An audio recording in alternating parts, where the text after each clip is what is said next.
Good morning, and welcome to my live review of Werewolf the Apocalypse Heart of the Forest. If you're wondering why I'm doing a live review, it is because I got a copy of the game to review it before it came out, and right at that time I tore a muscle in my sternum and existence was pain. So we're gonna do this review live with all of you wonderful people in the chat. I am watching the chat. We're gonna play this together and we're gonna see what we think from when I tried the demo to now. So I am fully healed up. Before anybody asks, I am doing well. Just an unfortunate, I'm in my 30s and I twisted wrong. Alright, I'm gonna fix the volumes. Let's pull that down some. There we go. How's that, chat? Since we have a look. And this is the first time I'm looking at the options now, too. There's text delay, paragraph delay. Very nice. I have it in windowed mode so I can see the chat on the side of my screen. Accessible font! Oh my gosh. Sans serif everywhere. Open dyslexic. Aww! Oh my god, this is so easy to read. Okay, so for those that are following us for the first time and don't know, I have dyslexia. And I can typically do these pretty well, but it is kind of difficult sometimes. If you guys remember my Coteries of New York playthrough, I flub a lot. So this is absolutely life-changing, and I'm already so in love with the team for doing this. This is so beautiful. Oh my god, I love this. So you can choose to have it everywhere, or just in the story. And then the fonts, I guess like the flavor fonts will stay the same. But you know what? I want you guys to see this font and see, you know, how it can be changing, because I didn't even understand my dyslexia that well until I saw a dyslexia font for the first time. And so just them adding this is super life-changing for me. And I believe Peter is in the chat. Hi, Peter. Thank you so much for the dyslexia font. This is amazing. All right. Let's get started. I'm so excited.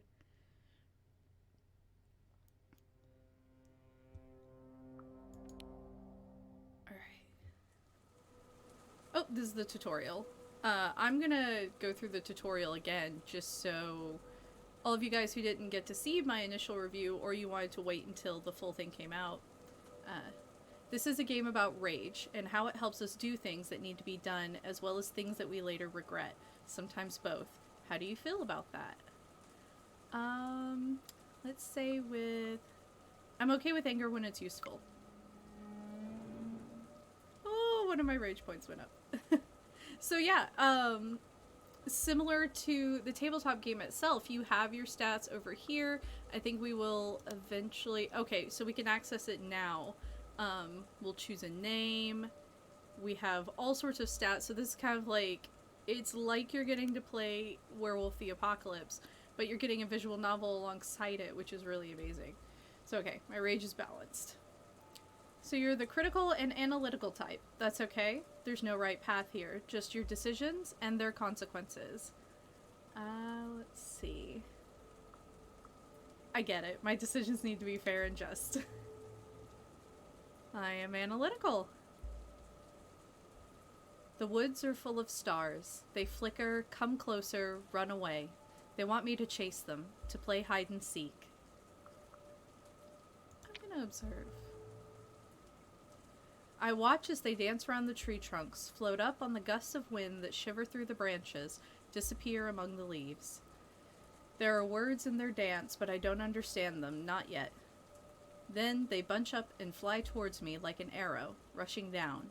They're soon upon me, but just before the spear of light pierces my breast, they disappear, and the dark of night returns.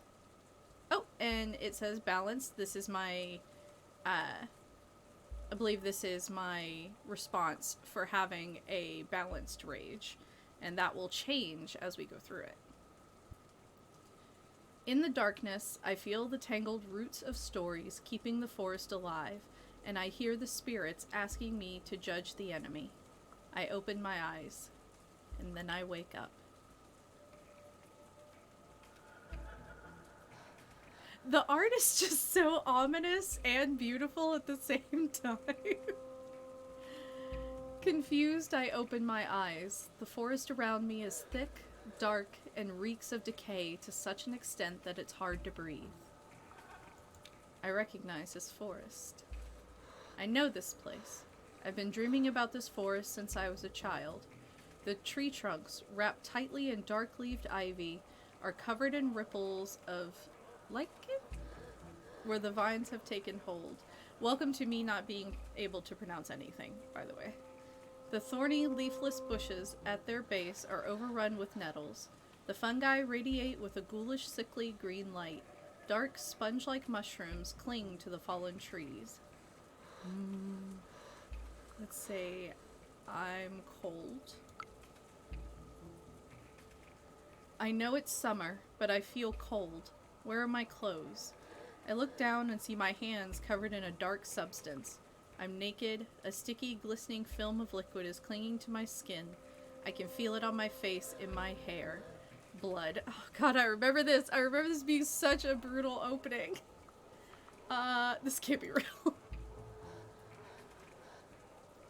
We have tooltips now to help you with that. Oh, with the pronunciations? That's amazing. Okay. It all feels like a dream, but the twigs and stones hurting my feet seem so real. I pinch myself, but I don't wake up. I just see more clearly. Whose blood is this? Did I kill someone? There's a severed head right in front of me. Some choices are hard to make and they strain your willpower. So either I'm gonna lose some rage or lose some willpower, but I really think I should touch the head. But I think I did that last time and it like messed me up later that I didn't have a whole lot of willpower. Screw it. Oh, what is that art? Oh my god. Okay. Overcoming my disgust, I gently touch its wet hair and watch as the head topples over. The face is contorted, the eyes bulging, the mouth open as though the head were still struggling for air. I balk because I recognize who it is. And then eyes open in the darkness. No! We are starting today off spooky. Okay. The enemy. I can see their silhouettes, shades of jet black against the darkness. They reek of metal and acid and oil and money. Massive creatures, some with mandibles, some with spidery legs. Their faceted eyes burn like small industrial furnaces. I look at them and something wakes inside my chest. Cold Fury. I like Cold Fury. Their entire existence is wrong, an abomination to the natural order. They have been judged and found lacking. I straighten up, ready to carry out my sentence. In a moment of clarity, I almost understand what the forest wants from me. And then I wake up.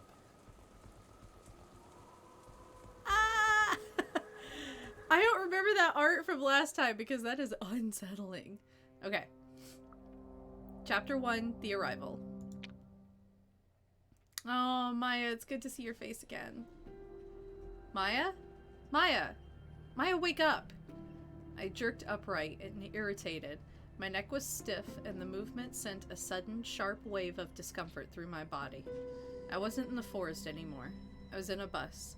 The sun streaming through the windows was making it hard to see. The girl next to me was touching my shoulder, disturbed.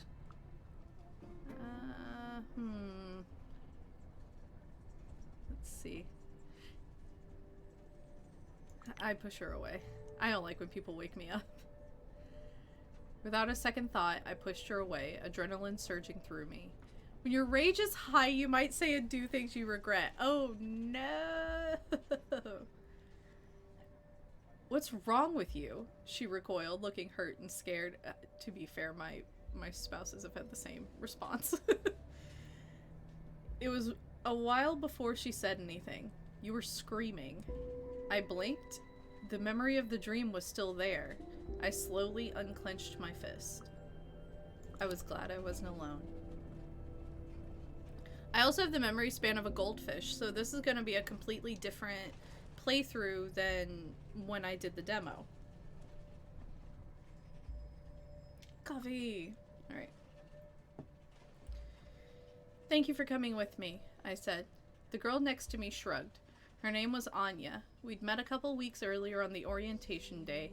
She was from Norway, a tall, broad-shouldered, calm person who wore her long hair in braids. Somehow, I'd managed to walk her into this crazy field trip across the land of my ancestors.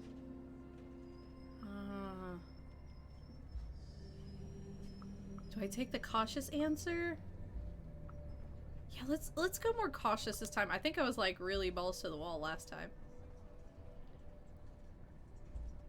Anya reached into her backpack and took out an apple. She turned away from me and bit into the fruit. I reached into my bag and fished out a bunch of cabanossi. Hope I said that right. Dried meaty sausages that were so much better than the original Polish ones back in the US. I love that call out because I was like, oh, I've heard of cabanossi before. And then this immediate little call out, like, okay, they're probably not as good as they should be. Anya still looked like she regretted meeting me. People often did, actually. Mood. Girl, you're a lot to handle, she said after a lengthy silence. I'm not sure if I have the bandwidth for so much drama in my life. Oh. Oh no. I have both been I've been the Anya and the Maya in this situation. Yeah, an indication that Anya was cautious towards me. I read it wrong. But that's fine. I don't think I chose that last time, so this trip was my idea. Our summer language course was starting in a few weeks, and I'd managed to talk Anya into skipping the tours of concentration camps and old churches and visiting Białowieża? Białowieża. No. No, because I remember the park and the forest have similar names, but I messed those up. Białowieża. National Park with me instead. Remind me, why are we here again? She asked with her arms crossed. Good question. Why were we there? Oh, here we go! Oh, this is neat! Oh, Peter, I love this. Białowieża.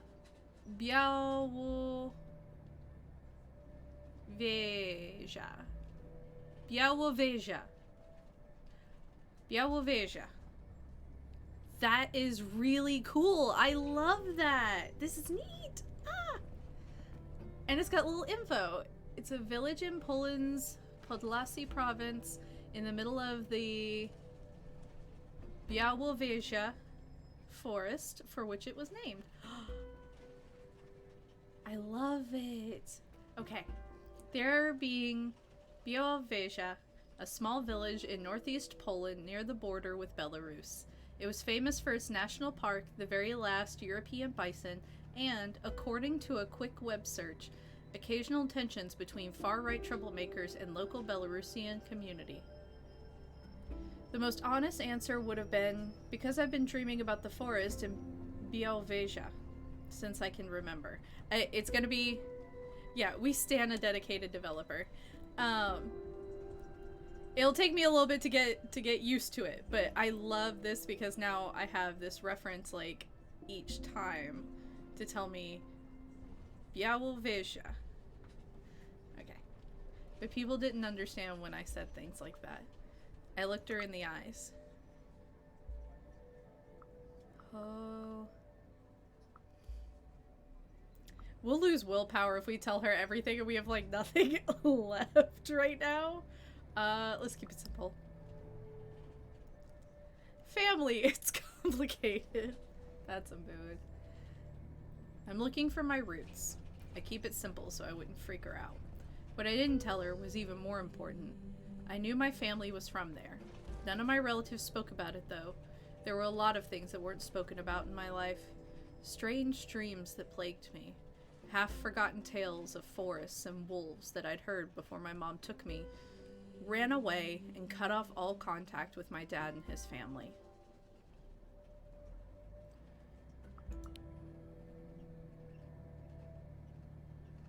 Oh, thank you, Anonymous Cheer, for the emote shared. And the gifted sub. Thank you so much. Okay. Anya fell silent for a moment, but she still looked like she regretted coming with me. I think we should split up for a while, she said finally. I always have a list of places I want to see. I'd just slow you down. What a nice way to say fuck off. Yeah. And that was precisely why I needed to do something. Anything about my future. That damn forest and my weird-ass family. I had a clear goal in mind. I feel like already this story is so much different. Yeah, last time she really liked me. This time she does not like me. And it's so different already, just in these minute ways. Like, I appreciate this so much. I wasn't there by mistake. I'd planned this trip for months with a clear goal in mind. I had to learn the truth. My grandfather's stories, the secrets, my mother running away, there was a mystery in my past. It was time I uncovered the truth about who I was, but now I wasn't so sure if it'd been a good idea. It's probably not, but it's gonna be fine. Anya took her luggage and disappeared as soon as we got off, leaving me at the deserted bus stop. Białowieża looked like an overexposed photo of a village with the contrast turned all the way up. The sun wasn't shining, it was shouting at the earth and everything. The trees, the grass, the wooden houses, the fences seemed weathered. Everything except the shadows. They were sharp, as though they were freshly printed with the darkest of inks. And they moved.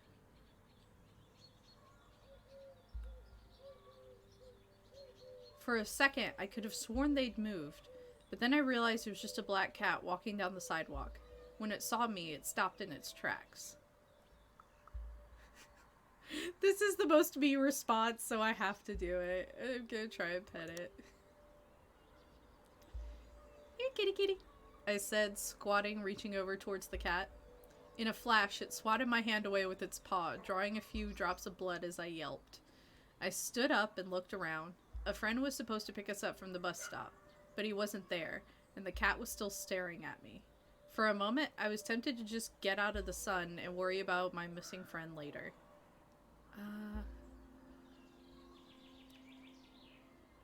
Yeah, me trying to pet a stray cat and the cat swiping at me, that's par for the course.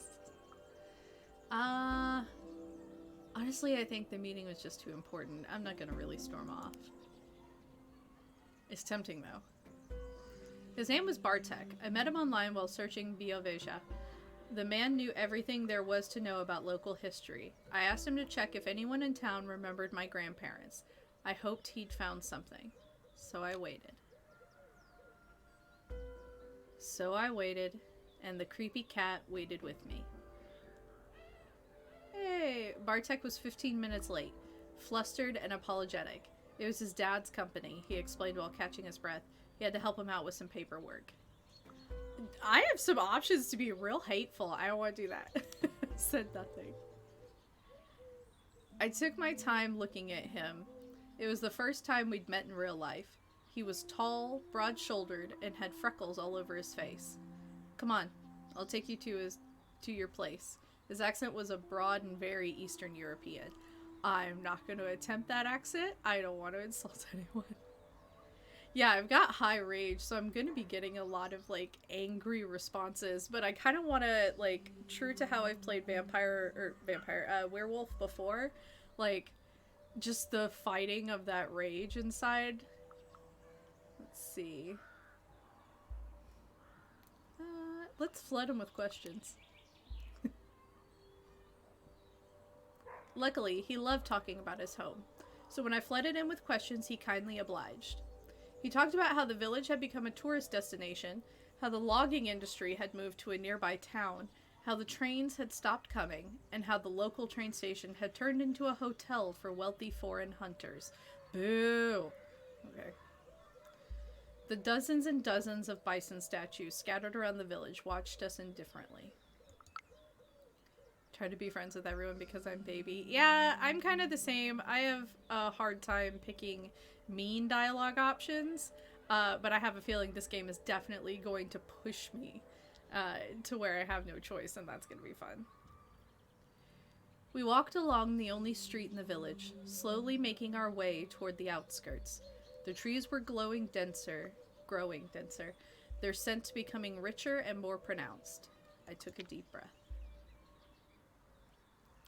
Oh, something about my goal of family. So did you manage to trace the name I gave you? I asked.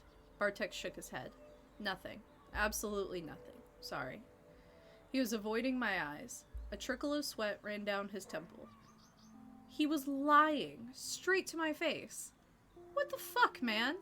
I threw my arms up in the air. You wrote to me a few days ago that you had something. But he just clammed up. You know what? I think you should drop it. I stopped. Am I hurt, or do I try to, like, I guess, charm it out of him? It's funny, too, because I can keep hearing the dogs in this, and I think it's my dogs outside the room. Let's unleash the charm. I turned to Bartek and looked him right in the eyes. I put a hand on his chest. I really had no plan after that part, so I panicked and felt a sudden urge to do something unnecessary and over the top. No!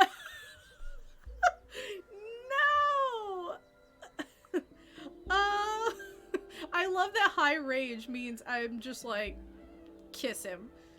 I'm just gonna look him deep in the eyes. I leaned toward him and looked him deep in the eyes. I hope he'd see how important it was to me, but he just blanched and jerked back. Oh no. I didn't give up. Oh no. Tell me what you found, I asked, not giving up. The game tracks your decisions and how Maya approaches problems. They will accumulate and gradually reveal what kind of person she is deep in her heart. The story changes to reflect Maya's personality. Well, apparently right now, I am a terrible, bad, no good flirt. Yeah, I suck at it, apparently. Alright. Well, he brushed his forehead with the back of his hand. I did ask. I started with the old people here. I told them that my friend from the States was looking for her roots and wanted to know about the place her family came from. You know the drill. At first, people were very, you know, receptive. I waited for the other shoe to drop. And then I mentioned your name. He shook his head.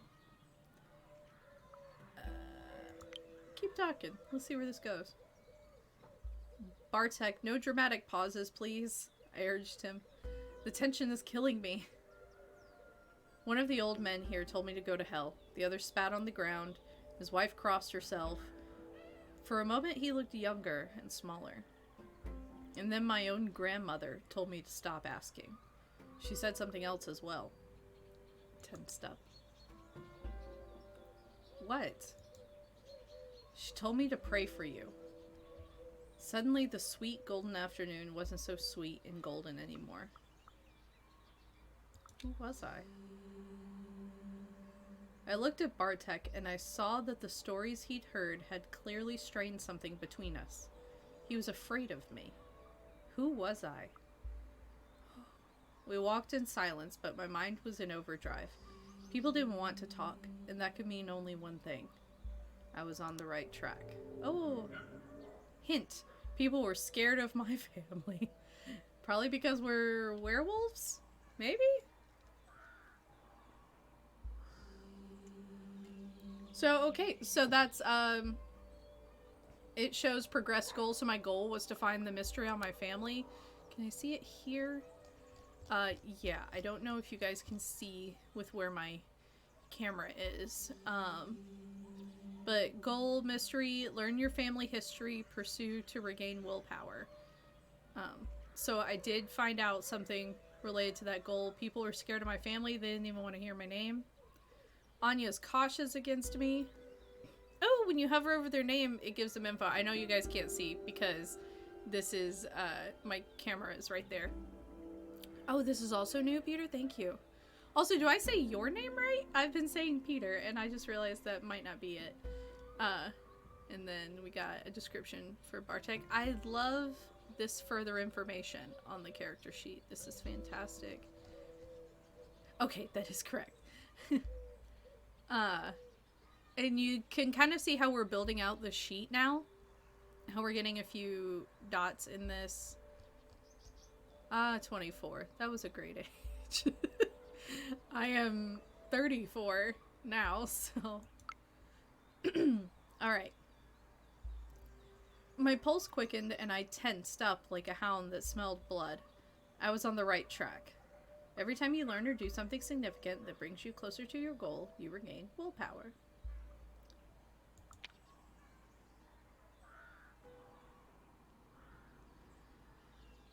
Białowieża had a few hotels and hostels, but the preferred form of accommodation was bed and breakfast. That's where we stayed. I have too much anxiety for bed and breakfast. I don't know if any of I don't know if any of you guys are like that. I get so much anxiety about bed and breakfast. Oh. I think Peter's saying something. Oh, in the demo you were only allowed to go to the forest, so this is entirely new. Oh, okay. I was thinking that, like, the demo was just the first couple of chapters, but, like, this is expanded even from what we saw in the demo, which is awesome. Okay, cool, cool, cool. Thank you. I found one that was nice, clean, and that had good reviews. We had a room on the second floor with a huge window and a great view of the forest. I dropped off my stuff and freshened up a bit. Bartek said a few hasty goodbyes and disappeared, and Anya was nowhere to be seen either. I sent you the reviewer's guide. You did, and I forgot to open it. I forgot to open it this morning. I do apologize. I think I'm checking for it. I wanted to go in as blind as possible to give, like, my truest thoughts. Just dropping me the player's guide in the chat, or the reviewer's guide in the chat. Thank you. Give me just a second to open it.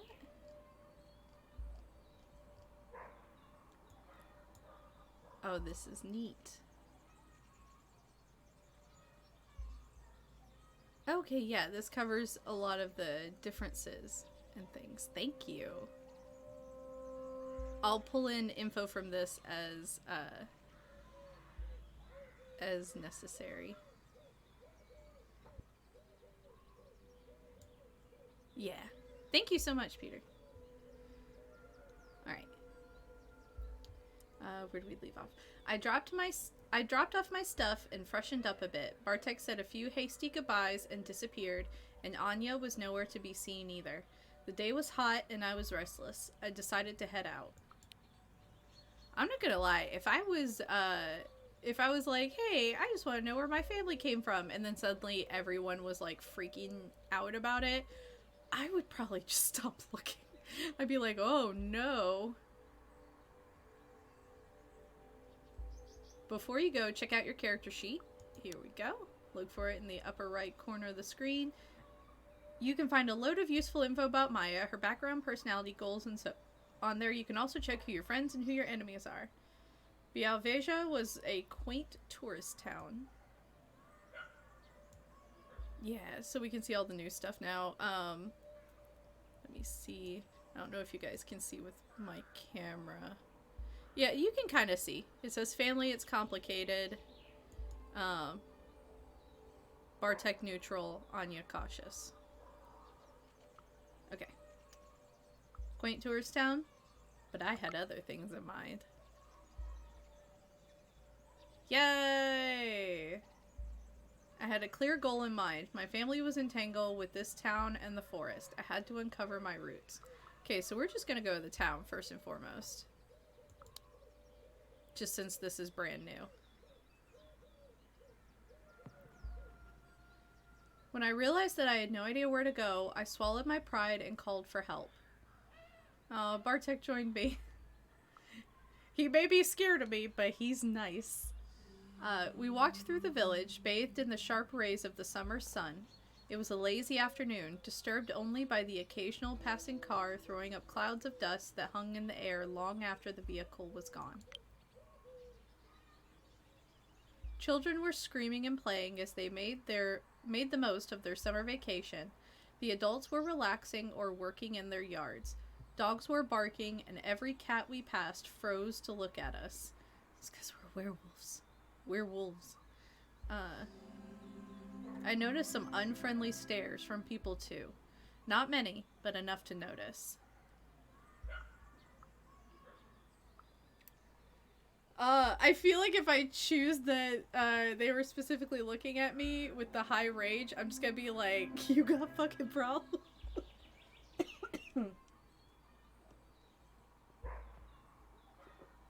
We are chugging this found familiar coffee.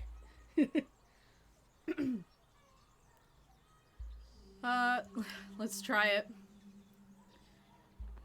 What did you tell people about me? The stares made me snappy. Because they sure look like they know that the girl from the cursed family is here. What? No! Bartek was dismayed. It's just, people don't exactly love strangers here. Xenophobic jerks! Though honestly, from my own living abroad, this is the actual answer. Tourists can't be assholes. There were a lot of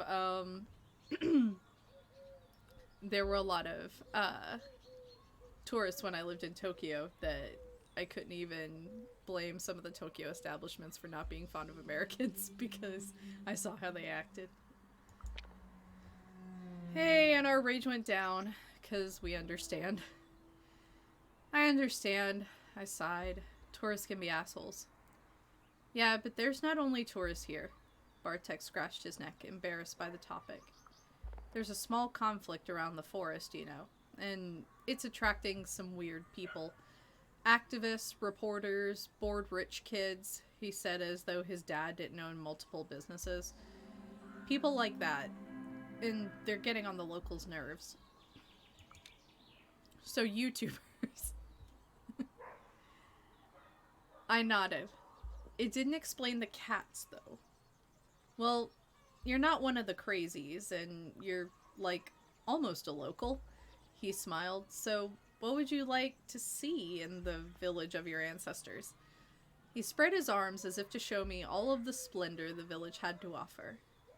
What do you suggest? This is what it's gonna be like when I eventually go back to Germany, where I used to live as a wee baby. The cats were watching my every move as we walked along the empty streets. Let's see. New friends, hidden tensions, lost hopes, strange dreams, family graves, mystery of the past. I think no, these are all new. Ooh, I like the idea of an abandoned railway. Let's try this one.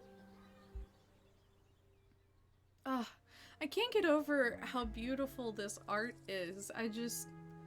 All the love to the artist. Peter, if you're still here, please send all of my love to the artist. I want to show you the most picturesque spot in my village, said Bartek. Or in the village. And then he hesitated. Maybe that's not the right word, he said, frowning. Well, it's not like it's that beautiful, but it has, you know, an atmosphere. A climate. Check the photos in the, oh yeah, the photos in the player's guide and reviewer guide. This art is just phenomenal. I love it. Oh yeah, I see the inspiration. This is fantastic. I swear, when the framing there a little bit if I can. Once the virus situation is over, I really want to come out and visit the forest. I want to do this like whole, I want to make a travel goal for myself to visit places that I've seen only in games and that I really want to see more of, because there's just wonderful places. And this is a, despite all the blood and violence, this is a hell of an ad for BioVision.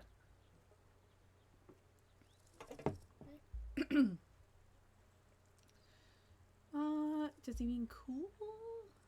Or ambience?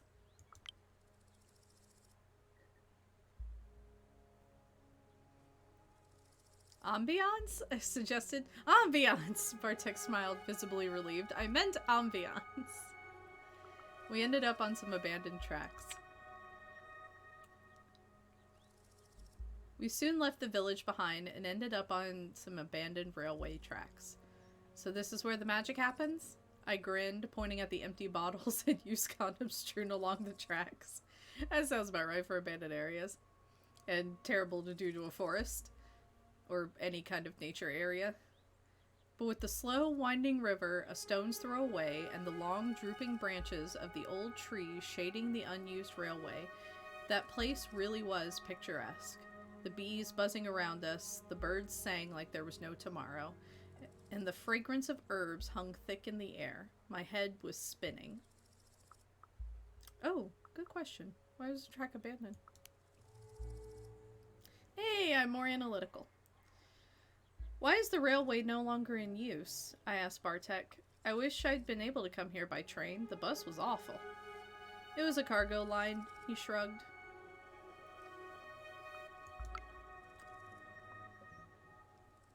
Where are we going? I asked, dropping the subject. Well, we all know that you aren't a ragabash. Where are we going? I asked, dropping the subject. The line ends at an old train station, but it's a long walk from there. He pointed in the direction of the trees. They turned it into a hotel. You can even spend a night in a luxury train car that belonged to a czar. It's a tourist thing. When we entered the dense copse, we noticed a woman standing among the trees. Hello, Bartek. Just a woman in the trees? The woman looked like she was in her late 30s and was the most beautiful person I had ever seen. She had a perfect hourglass figure, long braids, and the most stunning cheekbones. Her eyes, slightly slanted, were a weird shade of blue, almost deep purple. They seemed familiar, and she was looking straight at me. Ooh. I kind of want to take a step back. Just like... You're really hot and your eyes are kind of purple. I am scared. Yeah, I am actually gonna step back. I'm a little nervous with her. Ah, Lisa. Neutral. I felt a sudden sharp pang of fear and took a step back. Hello, Elisabetta Danilovna. I tried. Answered Bartek. I could hear something in his voice. Was it fear? Respect? Anger? I couldn't place it. She smiled. I'm Lisa, she said, not taking her eyes off of me. And you must be Bartek's pen pal, I assume? The one who's searching for her ancestry? How did she know? Or we exchanged pleasantries. Well, he was asking around about me.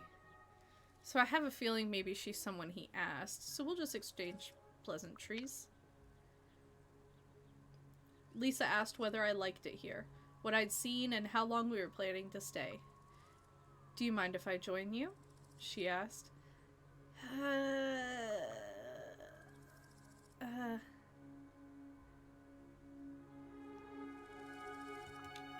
noticed Bartek getting tense. So what's the story with you two? I asked Bartek. She's from around here. He shook his head. But she helps with the protests. You know, Lisa turned to me. The protests against the logging that his father so eagerly promotes. Bartek winced and snapped, I guess. Sorry, shouldn't we coexist with the forest? That means taking what we need to survive, just as everything does. 6,000 trucks of wood isn't taking what you need, kid. He threw me a glance, looking for help. Oh my gosh. Let's see here.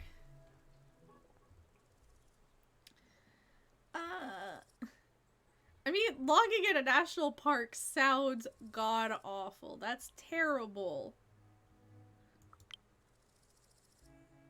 My, like, young hippie self is really gonna come out in this in this game. How can they log trees in a national park? I asked. They don't, Bartek said. It's just near the park's border. If it was about local action, there wouldn't be a problem, she shook her head. But it isn't. Giant corporations are at work here with heavy machinery. Ask your friend about his father's money and his clients. Lisa shrugged. Bartek stormed away. I shrugged and followed him. Lisa followed me. I just invited in some drama. Maybe Anya was right about me. The path was too narrow for all of us to walk together. Oh. So at some point I found myself walking with Lisa. She would squat from time to time and collect some herbs. So, you're looking for your roots, she said after a while. Why? Don't ask me why. This is let's see. I couldn't resist a mystery. My analytical is gonna get maxed out before, like, chapter 3. My mom is hiding something from me, I answered, and I can't resist a mystery. Sit down with me. She nestled among the roots of an old tree, reached into her basket, and took out a blunt.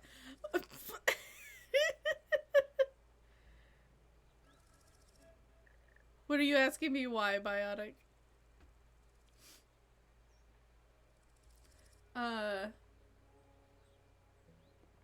Let's have a smoke and I'll tell you a story, she noticed when I hesitated. You need to hear it. Is this just like, it's not wake and bake, it's like bake and discuss family trauma? Hit that up your spiritual.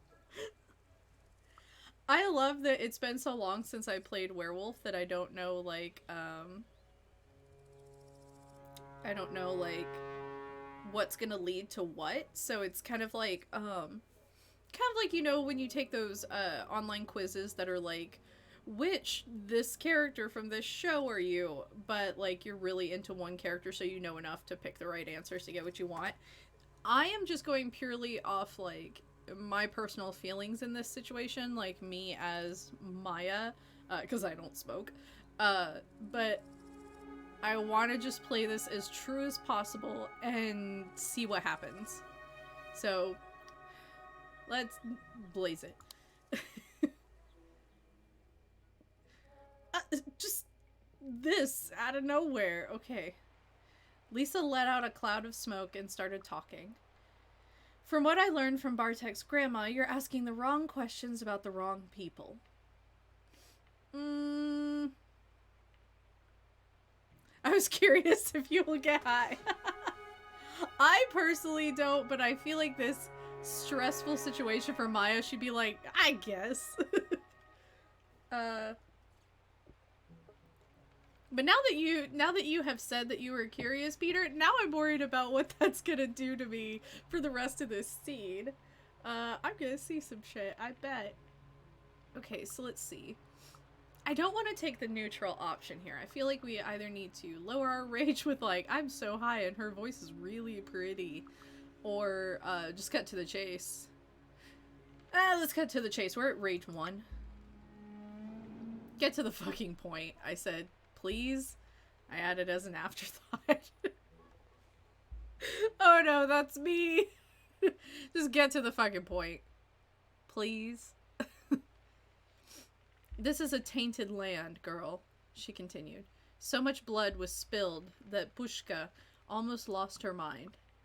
That's right, I think. Pushka. Pushka was one of the words for forest. Polish had a lot of those, but she used it in a weird way.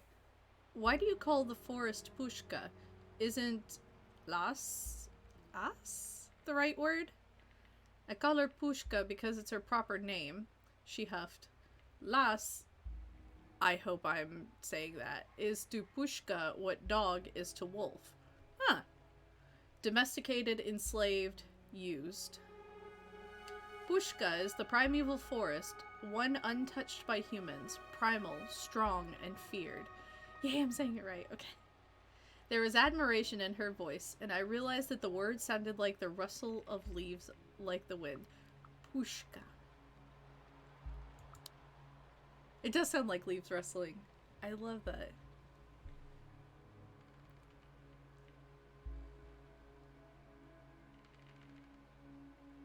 Pushka, your reading is in Polish, a can. Try puszcza? Puszcza? Like a hard CH? Oh, puszcza. There it is. Puszcza. Yay! This is also going to be Ellie Learns Polish. I'll have to learn it to come visit. As I was telling you, Puszcza almost went mad, and it's not wise to wake those spirits, especially not now. What spirits? Oh, so to below her cover, Maciana is also part of the— Hi! Or at least I just said hi down to the chat instead of the camera. Hi! You mean the dead? I asked. She looked at me with those uncanny eyes. Her gaze was almost unbearable, hard, with anger smoldering somewhere deep within it, ready to jump at my throat. And then suddenly, something changed. Lisa sighed heavily. You have no idea, do you?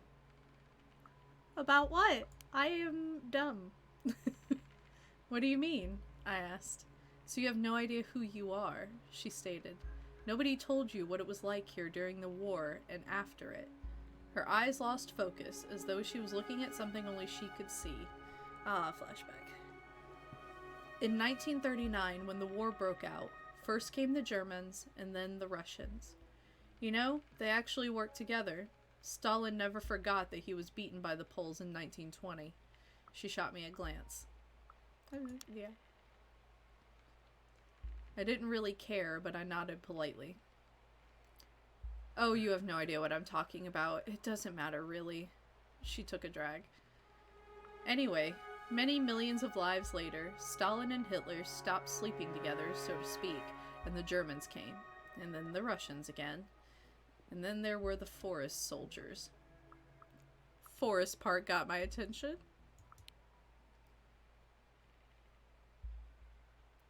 I nodded so she would continue. The forest part got my attention. They started as Polish soldiers. Then the war ended, and they became guerrillas to fight the Russian occupation. And then they ended up as desperate bandits, she sighed. For the people who lived here, they were all the same. Germans, Russians, forest soldiers. They killed, they maimed, they tortured and burned villages. It didn't matter what language they spoke. It's really sad.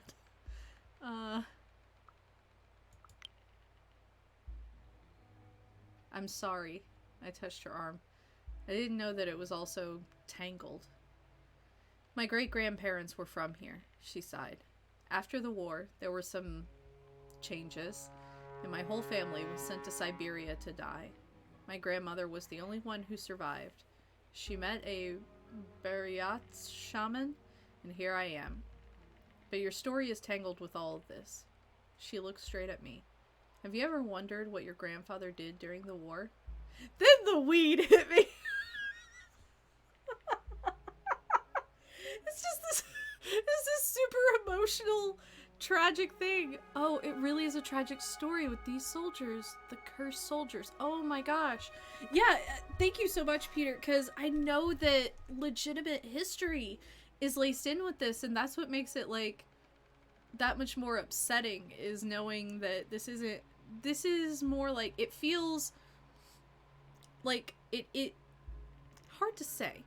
It's the magic of World of Darkness, in that we exist in the real world and alongside actual historical events, so we can tweak some things, but sometimes just the worst and most horrible parts of World of Darkness are actual things that just happened, and actual things that humans did to each other, and it can sometimes be way worse than what vampires or werewolves do to each other, and that's really depressing. So let's see what happens when the weed hits. And of course, that was the moment when the weed finally hit. That stuff was powerful, and for a moment, I wonder if she hadn't spiked it. Oh no! Oh no! Oh, the art's changing. Oh no, this is spiked. What did I do? Oh no! Don't do drugs, kids. Oh no. I can take a willpower and stay focused. Oh no. Just it hits and you're like, winners don't take drugs. Hey, I am stone cold sober. If anything, this is precisely my point of why I don't get high, because no. Okay, let's take a willpower and let's stay focused. Alright. Coffee.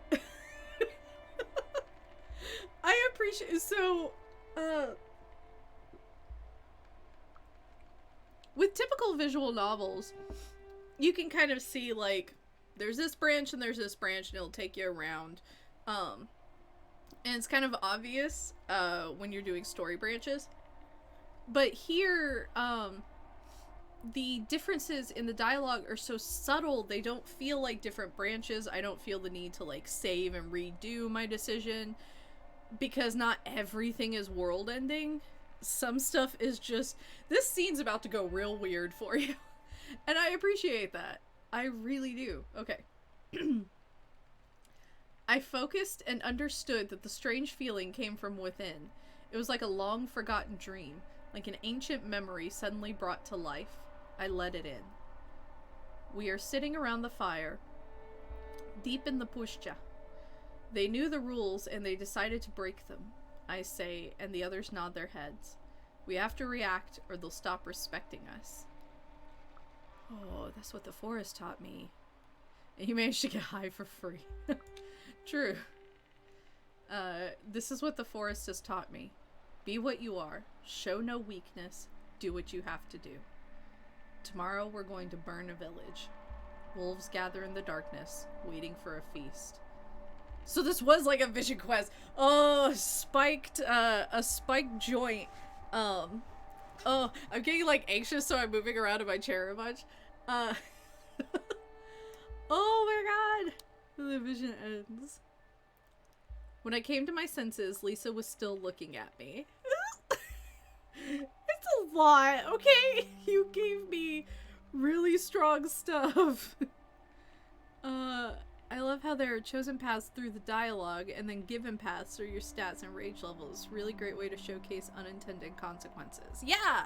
Yeah, that was what I was meaning, was like, you know, sometimes even just the way you say something, you know, it's not like angry response or happy response. Sometimes your angry response can blow over. It's just gonna like kind of shape it a little bit. I guess kind of the difference would be like, most visual novels feel like wood cutting, like where you just have an axe and you split the wood into two pieces.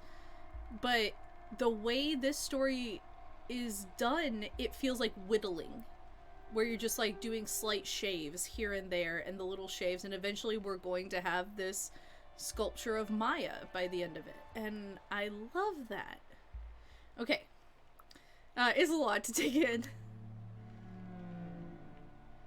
calm down a little. Oh, hey, I did a little flashy thing. Okay. The forest soldiers, the unknown past, the mysteries. I slumped down. It's a lot to take in. She shrugged. I've told you everything I know. If you want more, talk to my girlfriend. We'll be at the logging site tomorrow. Lesbians! Yes! Yeah, good idea. Hint, my grandfather was a forest soldier! Oh no! Oh. Wait, I don't know how I got that from all that, but oh my god. I will, I said. Now I finally knew who and what to ask. There you are. Bartek waved at me. I thought I'd lost you. I said my goodbyes to Lisa and went back. I'm just imagining Maya, like, leaning into Bartek, just doing that, like, whispering that's way too loud. That's like, I kind of accidentally got high, Bartek. Can you please get me back to the house? Oh, and it's reflected in the character sheet now, so we are way more analytical. And we have, oh, my grandfather was a forest soldier after World War II, and I'm afraid that he did something terrible at that time. Uh-oh! Oh no. Said my goodbyes to Lisa and went back. Theorizing just to start. I think Grandpa was a very, like, intense werewolf. Just a guess early on. Don't tell me if I'm right or wrong. I just want to make some uneducated guesses as I go along. The bison statues were watching me with their creepy painted eyes as though they knew me.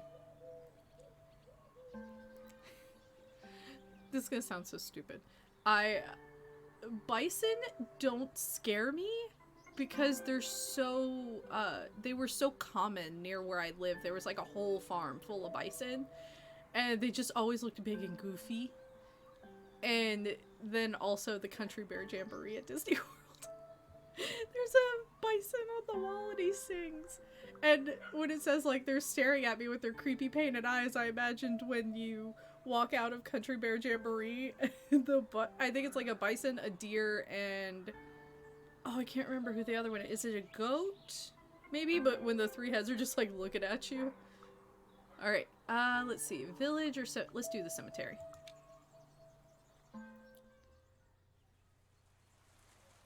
So we have quite a few churches here. Oh, wolves versus bison from the Bushja. I will check that out later. Bartek explained as we walked down the road. 2 Orthodox, 1 Catholic, and even 1 Baptist church, he said, as though it were something uncommon. So, where I grew up. Yes! Was there a synagogue? We are gonna get Jewish representation. And a synagogue? I knew a part of my mom's family was Jewish. He shifted his weight uncomfortably.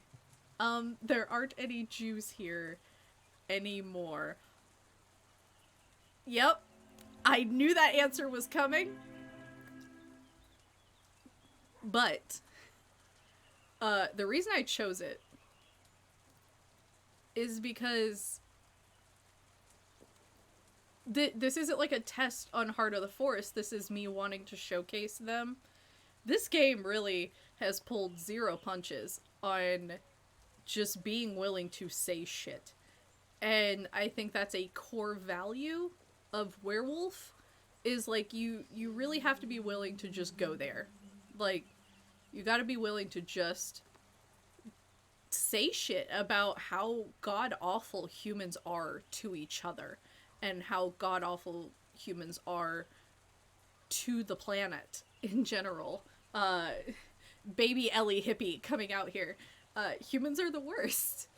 And so I chose it because I wanted to show, like, the beauty that is Different Tales, that they are willing to say this. Yeah, this isn't Camarilla Vampire. This isn't dancing around the point of what it is. Different Tales and Werewolf in general are just willing to say it. They're willing to just say, this happened and it was terrible, and I appreciate the studio so much for this. It's so important, especially when you talk about historical things. It's important to not dance around it and not hint when you're gonna go this hard. So I just really appreciate it. He led me to a cemetery with a small wooden church in the center. Anyway, even though we have all these churches, there's only one cemetery. The church was Orthodox, but the graves were a mishmash of styles and faiths. Catholic, Orthodox, atheist, everyone resting together. Sounds like Oakland. Oh, thank you so much, Anonymous Cheer, for the little K-pop emotes and gifting a tier 1 sub. You were so sweet. Let's see. The church... Oh, okay, so the churches were a mishmash. Bartek, do you got a problem with everyone resting together? Something poetic about it. Honestly, yeah. There is something, like, interestingly poetic about, like, death being the great equalizer of everyone, regardless of your faith or where you came from. I'm gonna get real philosophical on this stream, and I didn't take any drugs. Maya did, though. That's a nice sentiment. There's something poetic about everyone meeting in the same place when they die. Exactly what I said. Bartek smiled. There is, isn't there? He looked at the cemetery, and for a moment he seemed lost in his thoughts. All of my family lies here. I mean, the ones that are dead. Hey, what do you think? What do you think happens when you die? There's not an option for dude, I'm too high for this conversation.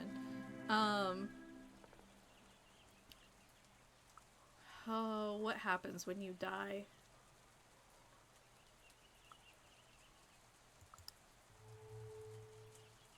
I'd like to think that it's something fair.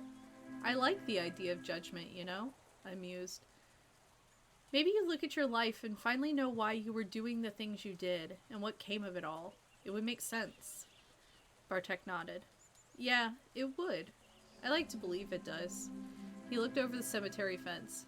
Well, anyway, this is it. The spiritual heart of Bioesha.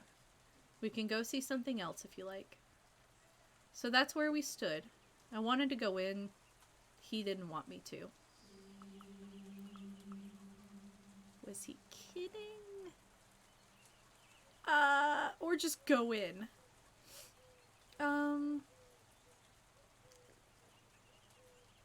Let's just go in.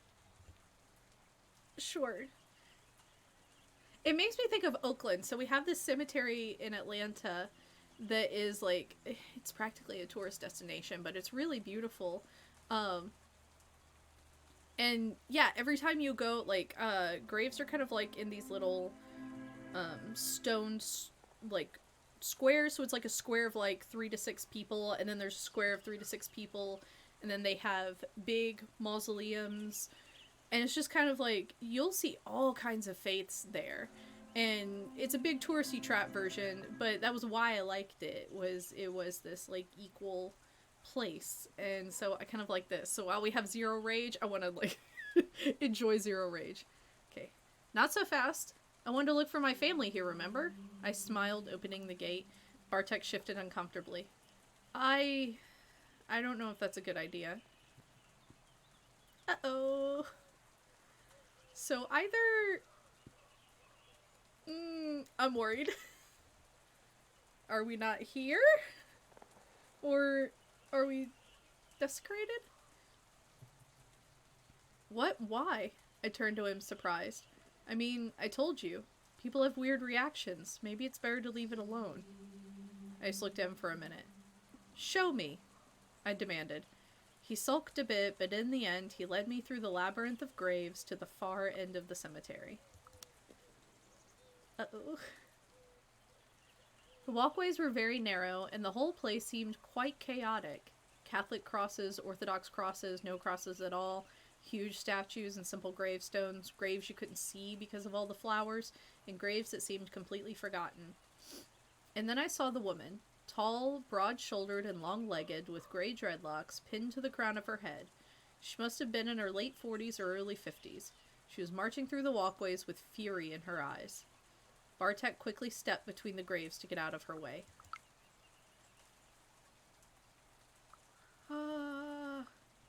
Yeah, let's also get out of this woman's way. She looks angry. I followed his lead. I think the woman didn't even notice us. Lost in thoughts and anger, Bartek looked at her with a mixture of fear and disdain. Let's just ask him.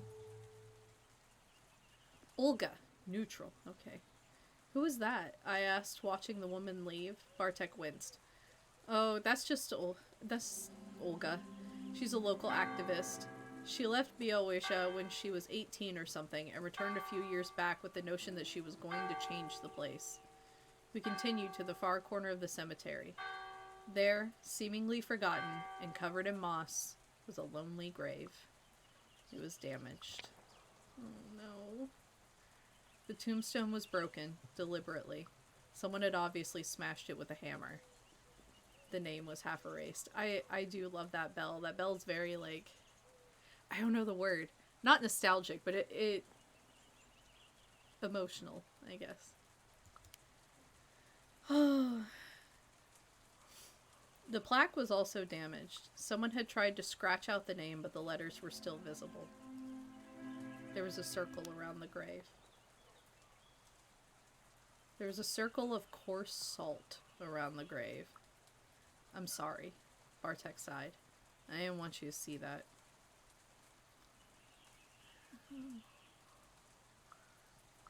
So I have 0. This will lower my willpower.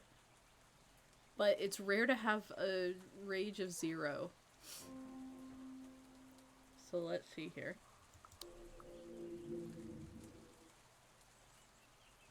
I looked at the scene. The circle around the grave was broken, and the disturbed soil where someone had kicked the salt away was fresh. There was more. There was a patch of high grass behind the grave. I could see someone glistening there. Something glistening there. A rough wooden cross had been tossed into the grass. On it was a silver medallion with a strange figure with a wolf-headed saint. Something was written along the edges of the medallion, but the letters were too small to make out. You know what? You know what? Respect a grave, man. Come on. I had no idea who they were, but how dare they desecrate my family's grave? I looked at Bartek, hoping for some context. Bartek put his hands in his pockets. So, you don't know anything about your dad's side of the family? He asked me cautiously. Whatever happened at least 70 years ago, and someone still remembers. What's this? Look what I found, I said, showing him the medallion. Does this explain anything? He took the medallion and looked at it. It's based on an Orthodox icon, he shrugged. I'm not sure what it means, but I sense unpleasant vibes. A curse, restless dead, lycanthropy. Just toss that on in there. Let's look at the grave. I looked at the grave for the last time. My family's name looked strange, written in unfamiliar Belarusian letters. As we were leaving, I was thinking. I was on to something. Was there a werewolf among my ancestors? Where did I come to that conclusion? There was something unnatural about my family, and me coming to Białysza had stirred some old demons. I just had to find out what my ancestors were doing here, and who they were. With that thought, I left the cemetery. So let's see my updates. The day was hot and beautiful, yet I couldn't stop thinking about the devastated grave.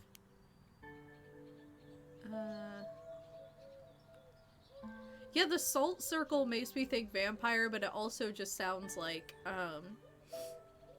local folklore. Like, just take whatever you think stops demons and put it around this family's grave, which is upsetting. Alright. People were scared of my family, scared enough to destroy my family grave. Someone clearly thought that there was a werewolf among my ancestors. I don't know what about that reads as werewolf. Maybe that's me not remembering werewolf lore. But I don't know What about that desecrated grave and the wolf medallion? I would have just been like, wolf head. I honestly, I probably would have assumed like, I guess silver, but it was a silver medallion that was on a cross behind it. I don't know. It's confusing. Personally, I wouldn't have jumped straight to werewolf. I would have thought demon. Like, if it was me and I saw my family's grave screwed up like that, I would have been like, did they think we were demons? Let's see here. Alright, let's go to the village center. Oh, I just love this art. Nothing much happens here, said Bartek as we walked through the quiet village. Nothing moved. The heat was stifling. Honestly, I enjoy a hot walk through a quiet village. Reminds me of China. I like how peaceful it is, I admitted. I can finally slow down and just unwind. Is thirsty? This isn't vampire. Thirsty isn't as stressful as it normally should be. I'm genuinely curious what Anya is up to. Yeah, I'm kind of wondering what she's been doing while I've been out figuring out that my family was werewolves. Let's get something and drink, I proposed. I'm parched. The local store was a large mini-mart with all kinds of goods, from beer and vegetables to notebooks and pens. There was a bench near the entrance, and on it there were a few local drunks. They looked colorful, so I waved at them as we passed. One of them wolf whistled and Bartek winced. I assessed the threat. That's just me. That's just me in a public situation. Assess the threat. They were an easy target for a joke or two. I don't know. I don't know if we should really make fun of drunks. Let's just assess. They're drunk and no threat, I said, assessing the situation. We can always walk away. And if they try and stop us, all it'll take is a firm push. 1 or 2 kicks, and then we can make a run for it. I didn't think you knew such dirty tricks. Bartek looked at me with mock respect. My stepdad sent me to a self-defense course when I was 12. I shrugged to help me with my anger management issues.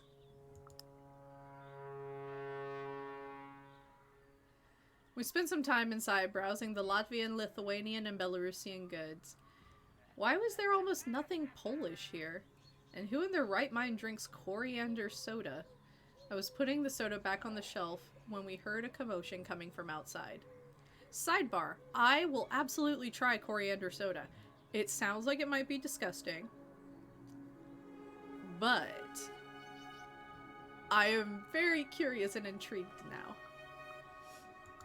Loud voices.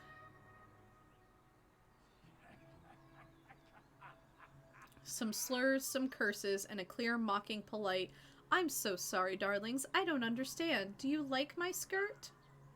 Ah, fuck, Bartek murmured under his breath. Oh, look outside. I'm nosy. I looked outside. There was someone standing next to the drunkard's bench. Yo, this art, whoever this is, wife. She's probably a bad person, but, oh, you tried stuff at the Coke Museum? Did you try Beverly? That needs to be a thing. So, Peter, you and the Different Tales crew just come to Atlanta and we'll show you around, take you to the Coke Museum. It'll be amazing. They were definitely not local. The person was old. Not helpless granny old, but old, with deep wrinkles and a narrow mouth. They had a unisex grace of a tired, heroin-preserved rockman. Their shoulder-length, disheveled hair completed the look. I love this. I love this. The aesthetic, yeah, I totally dug their style. They had a peculiar sense of fashion that you rarely see, even in the US. It looked great on them. They had a clean shave and eyes highlighted with eyeliner. Their nails were painted in bright blue. They wore heavy army boots, an outrageously red skirt, a tank top, and lots of leather jewelry. On their bag, there were pins, lots of pins, all kinds of LGBTQA plus flags, anarchist and pacifist symbols, and I think some German band stripes. Yeah, we're going up to talk to this boss. I smiled and, ignoring the men, approached the foreigner. Hi, I'm Maya. I just got here, I said. They looked at me with a serene smile. Nice to meet you, Maya, they said with an unmistakable German accent. I'm Kim. I'm not gonna do any accents this game because, like, I know you guys when I do, like, Coteries of New York and things, I do voices for all of the characters. Here it just feels insensitive, so I'm not gonna try. Let's just start talking.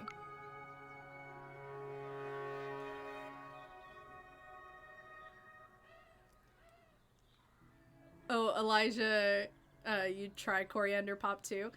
Yeah, I say let's get all us family together to try a coriander soda for for Werewolf Love.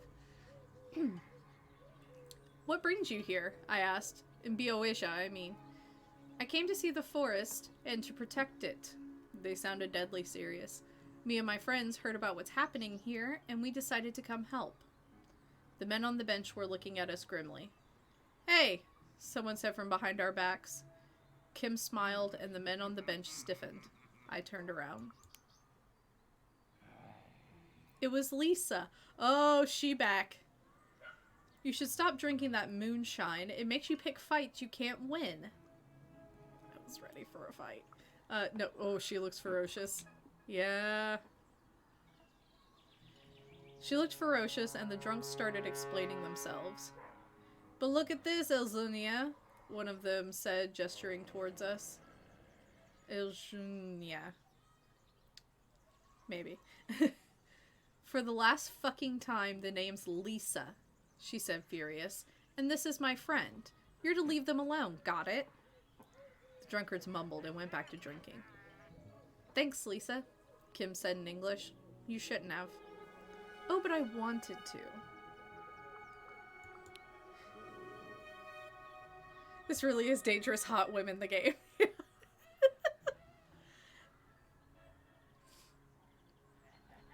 Why did they listen to you? I asked.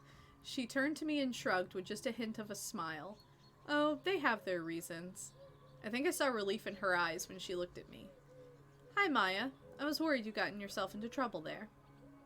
So will you join us on the anti-logging protest tomorrow? She asked me after a while. Suddenly a feeling rushed over me. Am I burning or am I cold? Oh, Elijah, really hope we all get to meet up at next Gen Con. I hope so too! This year was actually supposed to be my first Gen Con, and so I missed everybody. But I really hope the world gets in a better place. Wear your fucking masks! Alright. Let's go with burning. I'm intrigued. I couldn't see the forest from there, but suddenly I felt very aware of its presence. I almost felt something else deep in my stomach, spreading through my veins. Anger. Like a wave of heat coming from the heart of the dark, ancient forest. One might say, the heart of the forest. A word appeared in my mind, a strange one that was neither Polish nor English. Kalgira. I noticed Kim watching me. Hopefully I even pronounced that right. It wasn't Polish or English, so I have no guess. I felt like I was being watched, and when I looked up, I saw Kim observing me with a curious expression.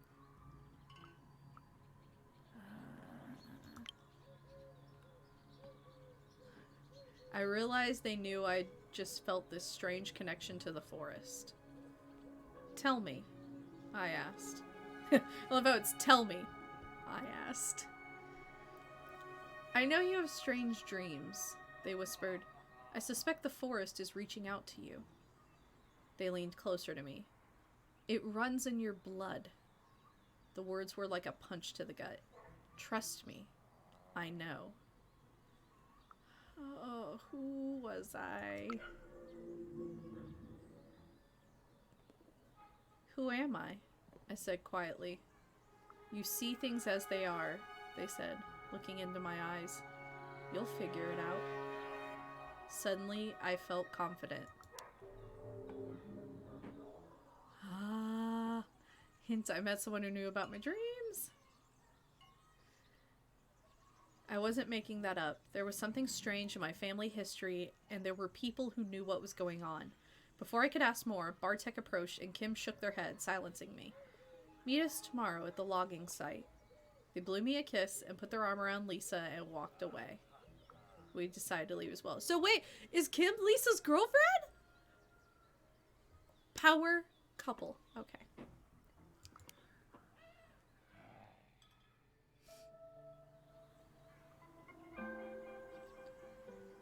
Alright, I kept looking over my shoulder, but no one was following us. We called it a day and went back. The B&B was quaint. I waved Bartek goodbye and took a deep breath and went inside. Anya was sitting on her bed drinking tea. So, what'd you see? She asked. I went to see the town, you know. I wanted to meet the people here first. I made a quick mental inventory of everything that had happened that day. We were cutting down the forest. Let's see. Let's see here. You didn't kill anyone, right? No, I haven't killed anyone yet. I just got back to the B&B. We met Kim and yeah. Let's see. Which thing should we tell her? Let's tell her about the graveyard. I feel like we've been like kind of bitchy with Anya, so we should like open up emotionally if we can. Did you get into the fight? We didn't have a fight. We had a spicy conversation, but we didn't have a fight. There are people vandalizing one specific grave in the old village courtyard. Specific grave? Someone from your family lies there? She apparently connected the dots. Yeah, I wonder what happened. Let's tell her what happened when we talked to Lisa. I met this woman today who seems to know something about my family and the history of this region. And she had a joint. Oh god, Maya. Anya grunted. You know what? Never mind. I am Anya. That's just me. My friend's like, I met a weird woman in the woods, got high with her. I'd just be like, I swear to god. Okay, so we get to tell her each thing. I can't believe they're logging here. I shook my head. Isn't the forest on a UNESCO list or something? Yeah, I know. There's an international protest going on, she said excitedly. I was there all day. You can come with me tomorrow if you want. It's me, I'm friends. Yeah, it is Emily. Emily would be like, I met a strange woman in the woods. We got high together and talked about the future. I'd be like, Emily, I swear to God.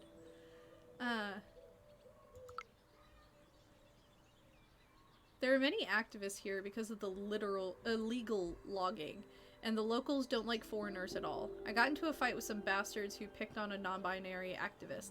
Oh hey, Kim's non-binary. Thank you for including that. Thank you.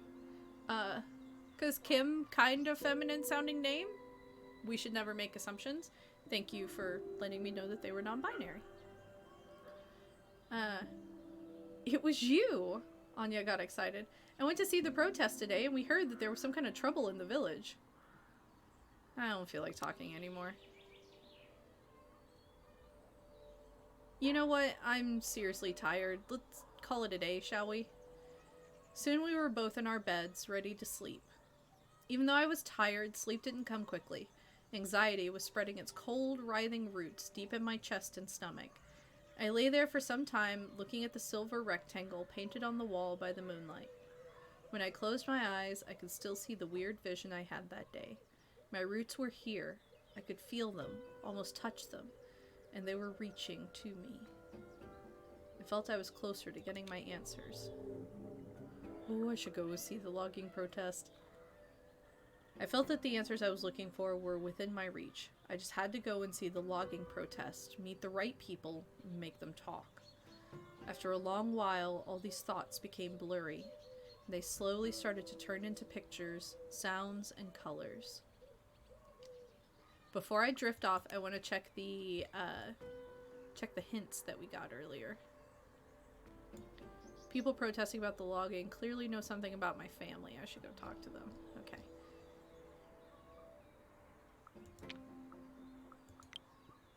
I drifted off.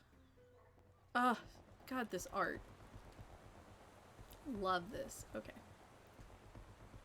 All I'm saying, Heart of the Forest, if you made merch, I would buy it. Just saying. A lonely ray of moonlight shines on the broken nameplate at the old grave. Imprisoned under cold, shiny stone, the dead wait for something. I tremble. Something's coming. It's huge and monstrous. I am a seed. I realize I am a seed. I float on the air, and then I land in wet soil, die, and sprout. My roots will blow up the earth. What is happening in this artwork? I feel a pull.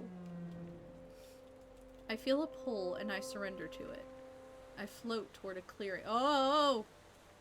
There are piles of fresh corpses of people who died too young, skinned and mutilated, their loved ones standing around them grieving, unable to do anything, waiting. And suddenly there are just trees and tree trunks. Oh God. Oh, bye Elisha, thank you for coming by. Oh God. So this is my dream. So I kind of want to like...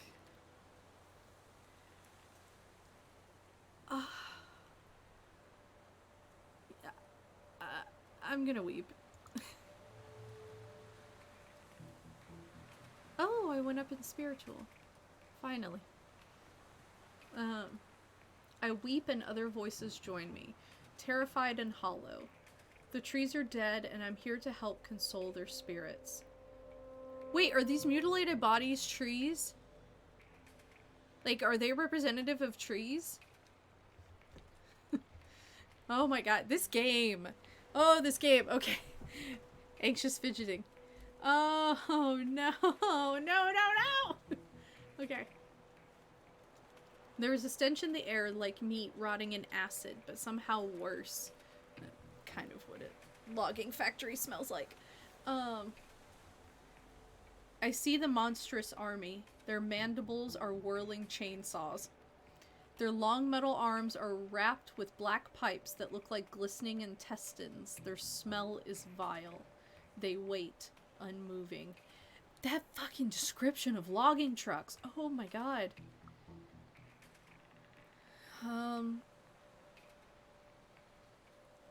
This is my dream, so fuck it. We're gonna charge at them. Oh. I try to breathe through my mouth as I run towards the machines. I hit and kick them blindly, screaming at the top of my lungs, and in my own screams I hear strange whispers. They tell me to look at the sky. There, between the stars, two shapes circle each other, an old sad wolf with gray hair and a white weasel. They keep their eyes on one another as they continue their dance.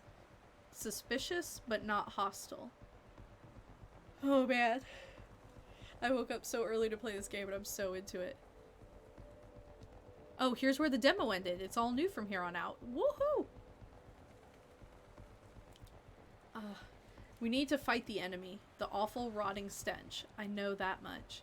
But how can we do that when we don't trust each other? They stop. They look at me in the clearing.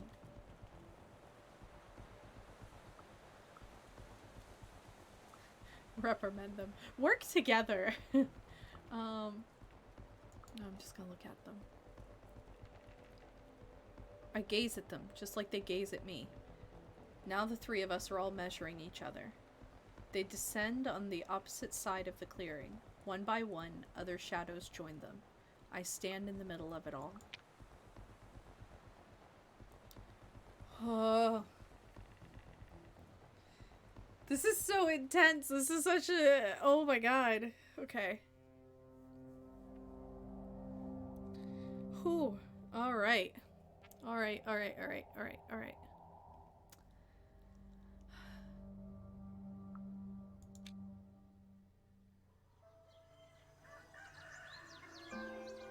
The next morning was full of sunshine and birdsong. I could smell the heat of the afternoon building. These long, honey-like hours in late June when the earth isn't tired of its own warmth yet, but it was crisp and pleasant now. I sat on my bed for a moment, letting my feet dangle from it. I felt overwhelmed. The weight of the previous day had coiled up somewhere in my chest, and I didn't really know what to think about everything I'd learned. And there was the dream. And then I remembered the dream, the clearing, the animals in the night. How was I supposed to react to it? I took a shower, ate something without really paying attention, and went out. Anya stayed behind. Sorry, Anya. We'll be friends soon. Okay. I was halfway through the forest when I realized I was walking toward the logging site. Just like, wake up, start wandering, and then you're like, oh yeah, that's right. Protest.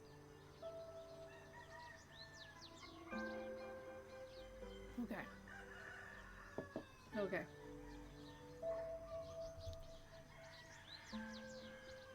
I am checking the time because I know I want to keep playing. This is going to be a multi-day thing. I absolutely know it. So I am checking how much longer we'll go. Let's see here.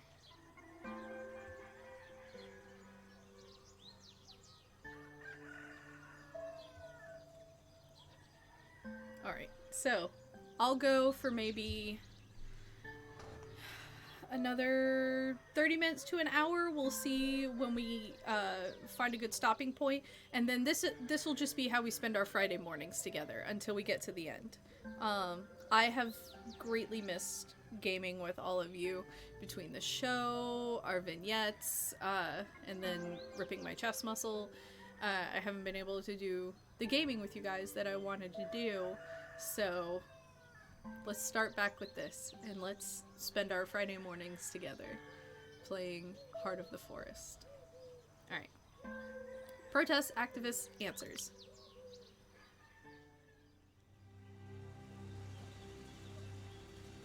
As I walked towards the logging site, I noticed there were more people heading that way. A police car, a couple of SUVs, a TV truck, young people on bicycles, a green Land Rover from the Forest Services. When I got to the site, it felt utterly surreal, like I'd stepped onto a movie set. No more stalling. It was time to set my plan in motion. So what exactly was my plan?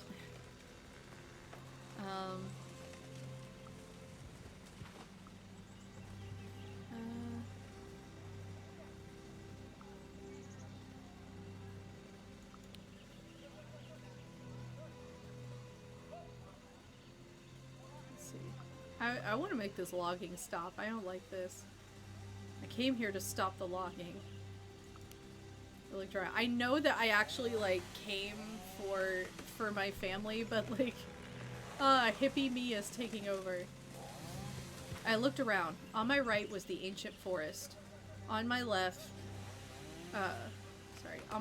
was freshly torn clearing. Ahead of me, ruining the view, were huge logging machines and a group of people arguing in their shadow. It was clear they needed an outside voice to settle the dispute. Okay, this may just be an American kid thing. Is anyone else utterly terrified of logging machines because you watched Fern Gully too much growing up? I see logging machines and I just imagine Hexus like going through the logging machine and coming out in that huge smoke cloud of demon, and I have such an aversion to logging machines now because of that movie, which you know was kind of the point. It's such a mood. Thank you. I'm not the only one. Fern Gully was such a strong don't screw up the forest movie that I'm like forever stressed out for the forest. terrified of junkyard smashers because of Brave Little Toaster. Yes. Yes. It is interesting to me how much we were trusted with the horrors of the world as kids back in, like, the 90s. But nowadays, people would, like, freak out if you made a movie that was like, and here's a demon crawling out of a logging machine. Well, technically, he was made out of oil. And voiced by the wonderful Tim Curry. I looked around. On my right... Okay, we already did that. Okay, they clearly need an outside voice. Seeing Blanky come to terms with his own mortality was traumatizing. Yes, children's movies in the 90s went hard. They really went hard.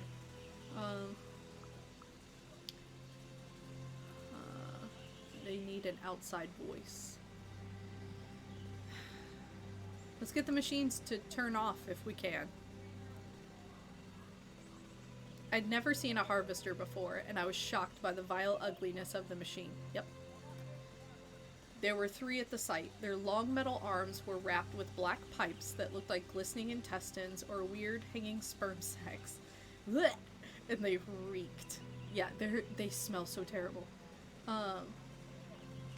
The stench was dark, rancid, and putrid, yet none of the people there seemed to smell it.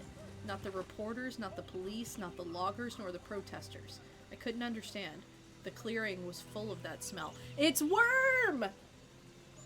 I'm probably wrong, but that sounds like worm. Worm taint. Fern Gully had me worried about the forest. Brave Little Toaster had me worried about tools. Animorphs had me worried about animals. Toy Story had me worried about toys. It's a wonder I got anything done.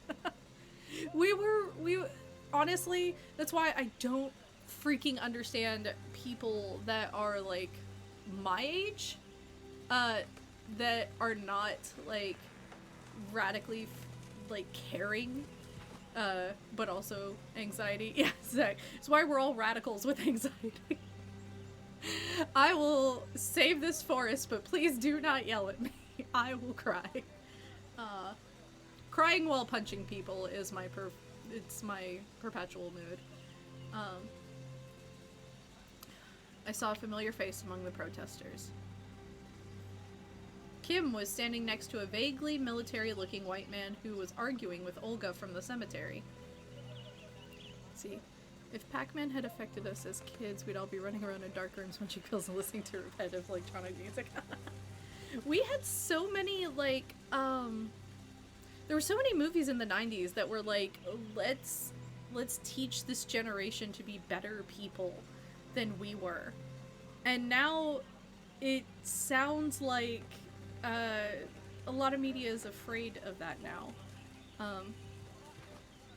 Protecting trees falls into the same anxiety response as when a friend can't call to make a doctor's appointment, so you call for them but not to make your own. Yeah, like... Can't stand up for myself, but I will fight someone for trees. Alright. The protesters were clearly conflicted. Maybe I could solve the conflict?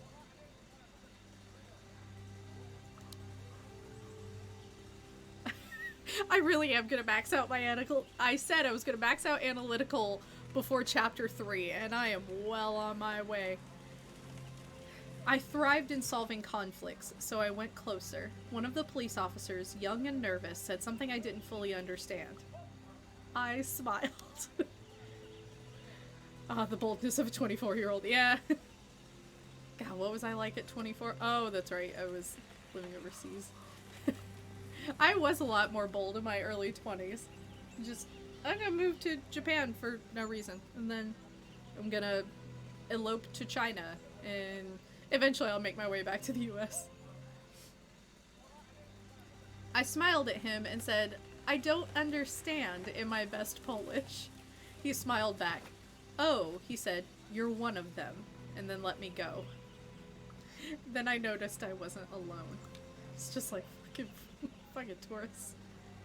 And then I noticed that someone used the commotion to sneak with me past the police. A girl with disheveled, bleached out hair. "Don't worry," she patted the officer on the arm. It was an awful pickup line anyway. He recoiled. You shouldn't touch me, ma'am." I rolled my eyes. Pat's neutral with me. I rolled my eyes and wanted to say something, but I was interrupted. Pat, some guy called her from the gathering. Could you come here? I need you to show Olga that chart. She sighed, reaching into her backpack and taking out a tablet. And they're at it again. She murmured under her breath and winked at me. Coming! I went toward the activists. As I walked towards Kim, I heard more and more of the argument.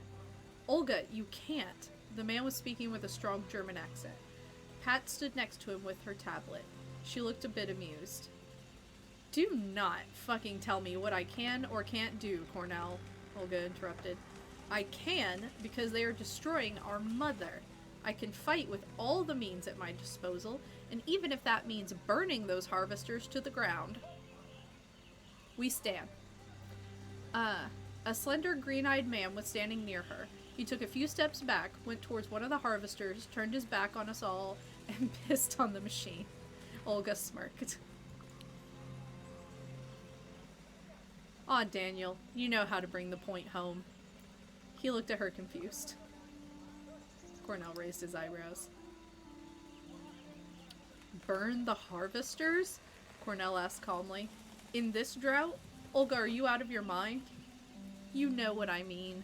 We fight them any way we can because this is a fucking war. She spat. He sighed. You've never seen real war and it shows. Nobody is shooting at us, and believe me, we want it to stay that way. We need a peaceful protest. These are the two sides of me. Like, there are two wolves inside of you. One is Cornell, and one is Olga. I approached Kim. Hey, can we talk? I asked, approaching Kim. Oh, Maya, darling, it's good to see you. They smiled. Maybe you'll be able to convince her. Oh, so I was to take the stand. I looked at them both. Olga with her fury and passion, Cornell with his cool professional demeanor, and shared without any reservations what I felt about the situation. I'm not mocking them. They both have good points, and that's kind of the whole deal. Yeah, it's not about personal victory, it's about the forest. Oh, Cornell doesn't like me! Lisa, Daniel, and Olga are cautious, and Cornell doesn't like me. You know what? Honestly, there are a lot more solutions than violence, I said in a clear voice, and I think that saving the forest is more important than winning a war or a dispute. Kim shook their head and moved forward. I observed them curiously. Olga, darling, you know I love you, but Cornell really knows what he's doing. Please, trust me on that one. They look at her apologetically. Fuck off, Kim. You didn't even trust me enough to come here on your own when I asked you to. Lisa looked them straight in the eye. Kim, you want to teach me about violence? She looked them straight in the eye. About fighting oppression just because your boss went to, what, one mission in Afghanistan? Her Polish was peculiar, kind of mellow. Cornell winced. Lisa, leave Kim alone. She didn't know what to say, and it seemed that the discussion would be derailed. It's not derailing. I feel like she's getting wolfy on her. Like, if her accent's changing, and, like, her voice is becoming strange. Cornell now has gone from hating me to cautious, which is... that's valid. Hey guys, the forest? I said, the logging, the protest. Olga unclenched her fist. Cornell looked back at her and chuckled softly. You almost punched me. The conversation was over, at least for the time being. Cornell, together with his cronies, walked towards the reporters while Olga went back to the group of people standing in the shadow of an old oak tree. I felt something looking at me. Pushcha is neutral! I forgot about the forest getting its own personality against me! Oh my god, okay. Okay. We got this. We can do this. I felt someone watching me, but when I looked up around, I saw nothing suspicious. Then I looked up and sensed the source of the presence. The whole forest was watching me. I couldn't explain how I understood it, but I knew it was the truth. Pushcha forced its attention on me, waiting, expecting something. The trees looked ancient and eternal, and yet they turned out to be so fragile when confronted with high-tech logging equipment and greed. That is the thing, is like, forests are so strong and so resilient and can withstand almost anything that time can throw at it. But the thing that they can't withstand is human greed. My resolve strengthened.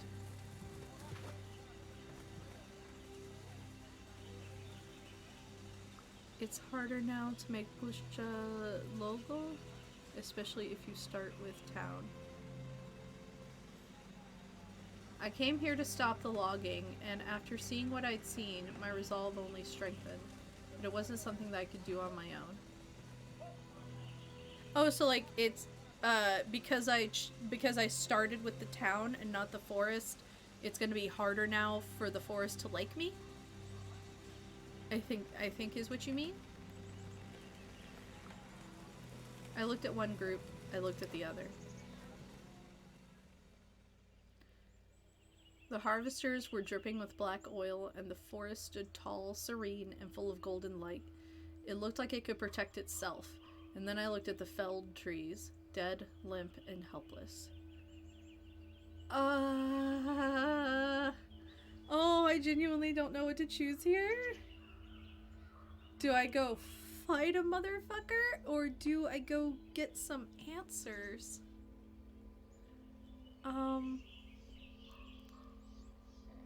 Oh no. It's easier to make Pushcha like you in the forest. Okay, okay. More chances to do it. That makes sense. That makes sense. I like that.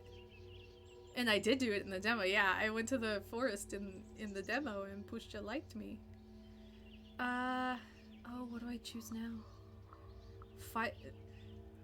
A part of me really wants to fight the harvesters, but I also, like, I've got to find answers related to my family. Also just thinking about it, but this health bar concerns me. Alright.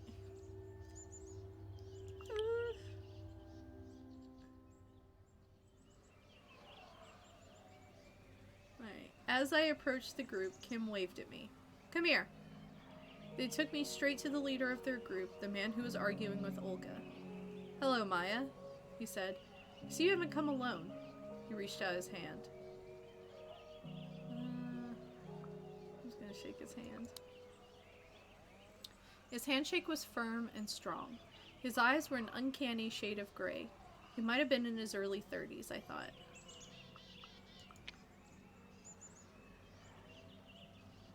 But there was more to him than his pretty bad boy attitude.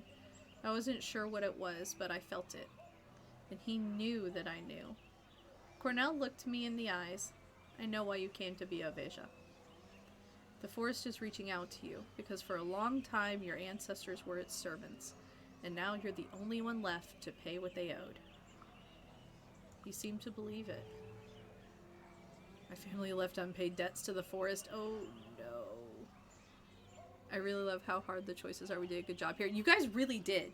Like, typically, you know, in visual novels, there are a couple hard choices, but they're hard choices because, like, it's a narrative, like, hook for a choice to suddenly be hard. But, like, every choice is difficult. Like, and I like that. It really makes you self-reflect on who you want to be in this world, which very much shows all the love for Werewolf that exists and the love for storytelling. Every one of these choices, I really have to think for a minute on what is most important to me in that moment. And I'm sure that that's tugging Maya in multiple different directions and is going to change who she is as a person. Do we have anything new on the character sheet? I really am about to max out analytical. I'm no brave. No brave whatsoever. Let's see. Find a way to stop the logging. Pursue to regain willpower. Okay. So we can have multiple goals. Okay, cool. I didn't know if it was like in Vampire you have your ambition, and that's like the prime thing that you do. Wait until you see some consequences. Peter, you can't just say that. Oh, no. I'm so worried now. Alright. I looked at him skeptical, but he seemed to believe it. The important question is, he looked at me intensely. Do you want to help? I had no time to answer. But before I could answer, I heard a commotion and turned around. The reporters were coming our way, but their cameras were switched off and pointed at the ground.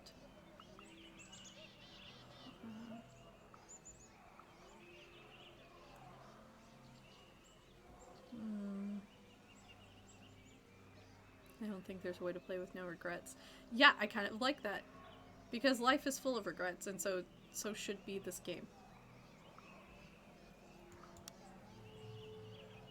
Oh, there's my maxed out analytical. I feel like the character sheet on here just reads me for filth. Funny, I thought. They should be taking photos or filming the protests, but I couldn't remember if they were there when I arrived at the site. So? Asked Cornell. There was a hint of impatience in his voice. The reporter shook his head and grimaced. Sorry, everyone. We can't do anything. We're not allowed to cover what's going on here.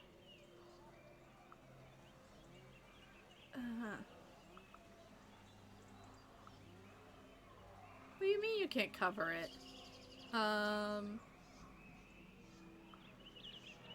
Yeah. The fuck do you mean? The press is cautious.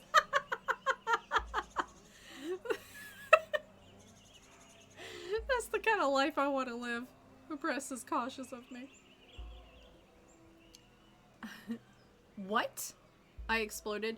What do you mean you're not allowed? Who said so? Everybody was looking at me. It felt weird.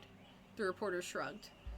The people who can send an officer your way who will kindly ask you to hand over your memory card or else. Go figure, girl. There was a moment of tense silence. And then it all came together. Suddenly I understood the dream. This was the moment I could tip the balance.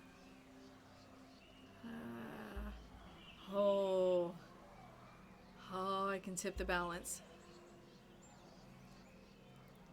I feel like it's not really Werewolf if I don't start some shit. God, what would I do? What would I do if I was at a protest and we had no ability to cover it? You know what? No press. Let's fuck shit up. Let's start a riot. There's no one to document whatever I'm about to do. I took a step back and looked at the bigger picture.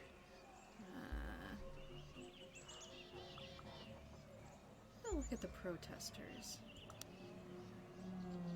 The protesters were a ragtag bunch thrown together by circumstance without a real clear purpose. They knew they wanted to protect the forest, but they didn't have a clue how to do it. Got any brilliant ideas? I grabbed a megaphone. He grabbed a megaphone from the hands of a confused young man and jumped on a nearby tree stump. Audio feedback screeched as heads turned my way. I had one chance to take control of the situation. We were all pathetic. We'd forgotten where we were. Spiritual. Listen! I paused. In the silence we all heard the sounds of the forest. Let's remember where we are.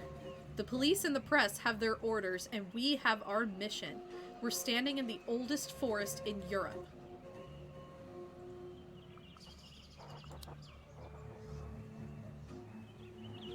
No, people are neutral. Oglo's cautious.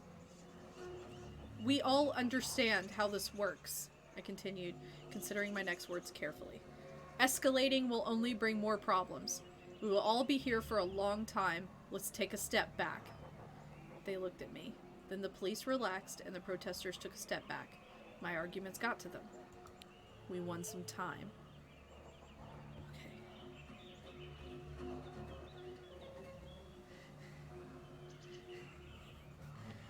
Okay. Thank you, Spud Hero, for clipping me yelling, "Let's start a riot."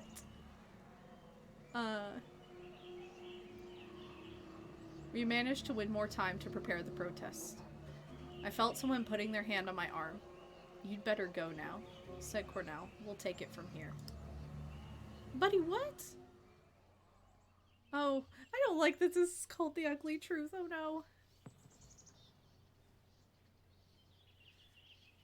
When I was on the road to the village and nobody could see me, I doubled over and vomited. I always felt violently sick when there was too much to process at once. Oh, mood. I was alone, or so I thought. The owl just opened its eyes and now there's someone beside me. Okay. "Hey, are you alright?" a voice behind me said, and I jumped. A woman was walking toward me.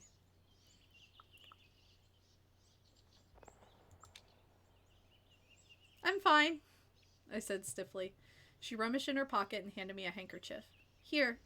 I have water as well if you need some." We walked slowly towards the village. We talked. I learned that she was an independent German reporter who had come here about a month ago. Her name was Erica. "So, why are you protesting the logging?" she asked after a few minutes of small talk.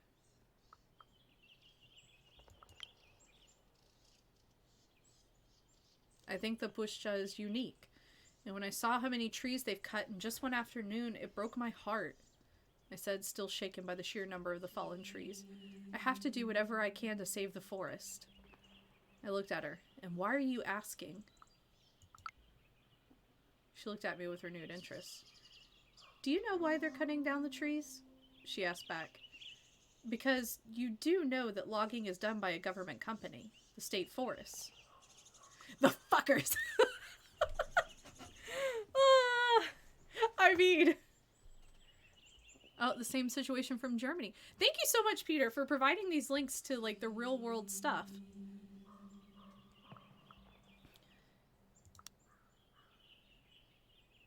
"But why are you doing this?" I wasn't sure if I understood. Shouldn't the state forest take care that the forest was healthy? Erica reached for her notebook. "It all started with spruce bark beetles." Erica looked into her notes and started explaining the whole situation. That year, the beetles' infestation was one of catastrophic proportions, and the foresters decided that the only way to stop it and save the rest of the forest was to cut down as many infested trees as fast as possible.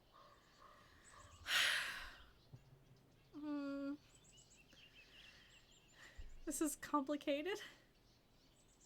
So we're having Farah Fridays now until you finish the playthrough. Yes, we are going to have Farah Fridays from now until I finish this.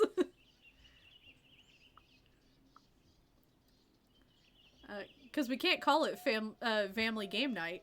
That's at night.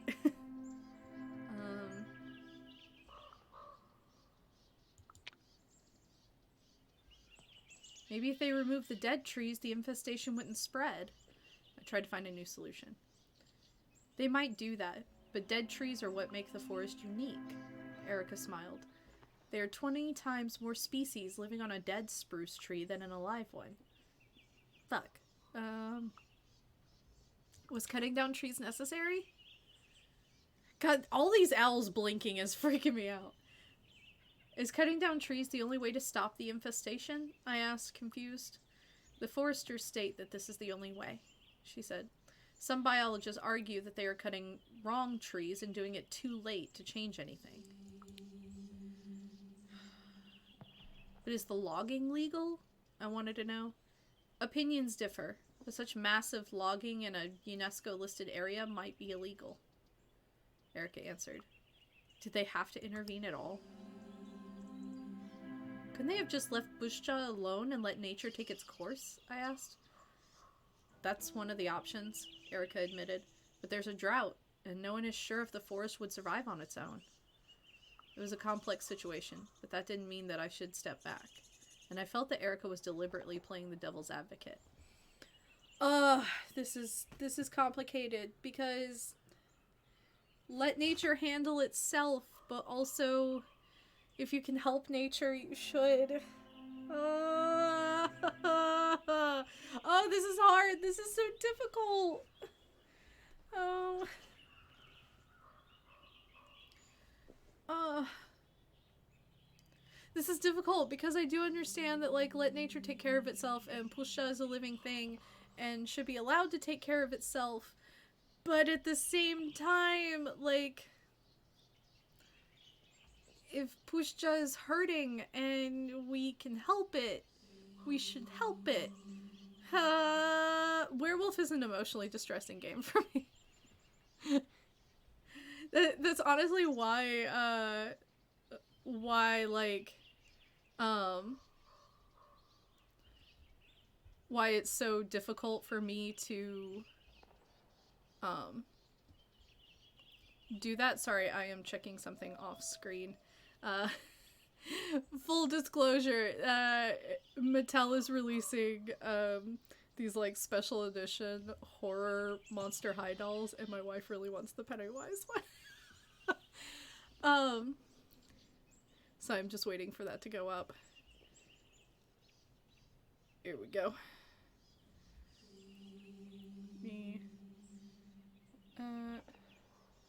I'm just gonna purchase this for her real quick. Where's my wallet? It was our anniversary recently, so I'm just gonna do this real fast. Oh, wait, no, Ellie, she bought it. Okay. Okay. Whew. Whew.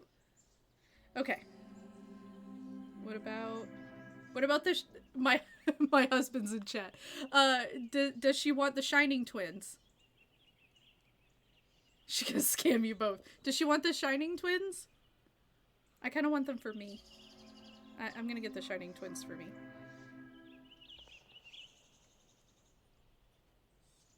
Okay.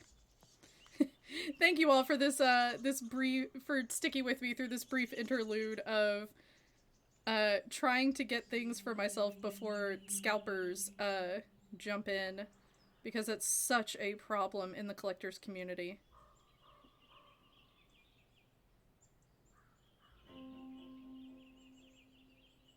Oh, wait, she got them too. Okay. Okay. Okay, so thank you everyone for sticking with me. Zach, did she bought both sets of dolls? Okay, I heard a faint yes from the other side of the room. Okay. Thank you all. I'm just trying to be a good wife.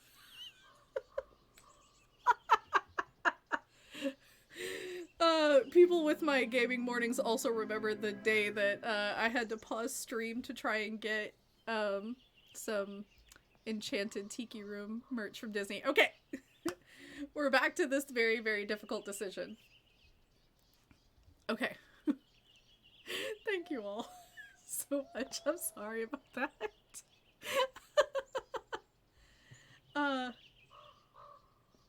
Okay.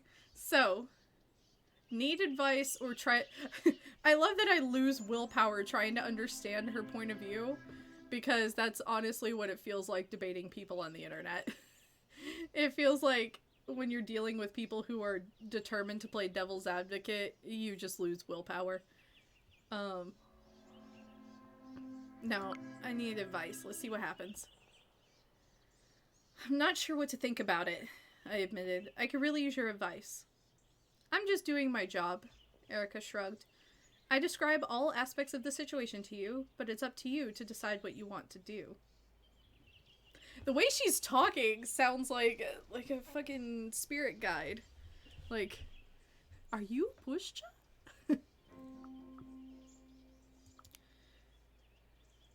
Thanks for nothing, Erica.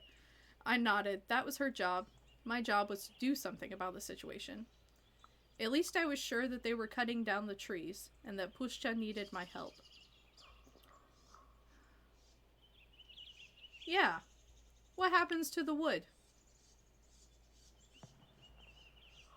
When they cut down the trees, what happens to the wood? I asked Erica. The state forests have to be financially self-sufficient. They earn money by selling forest products, including wood. That's why I think the bark beetle is not the reason, but an excuse to push more wood on the market. I concluded my case. She looked skeptical. You're not the only one feeling helpless, she sighed, so don't let the complexity of the situation stop you. Life is always complex, and yet we carry on. She has given me nothing! God damn it, girl.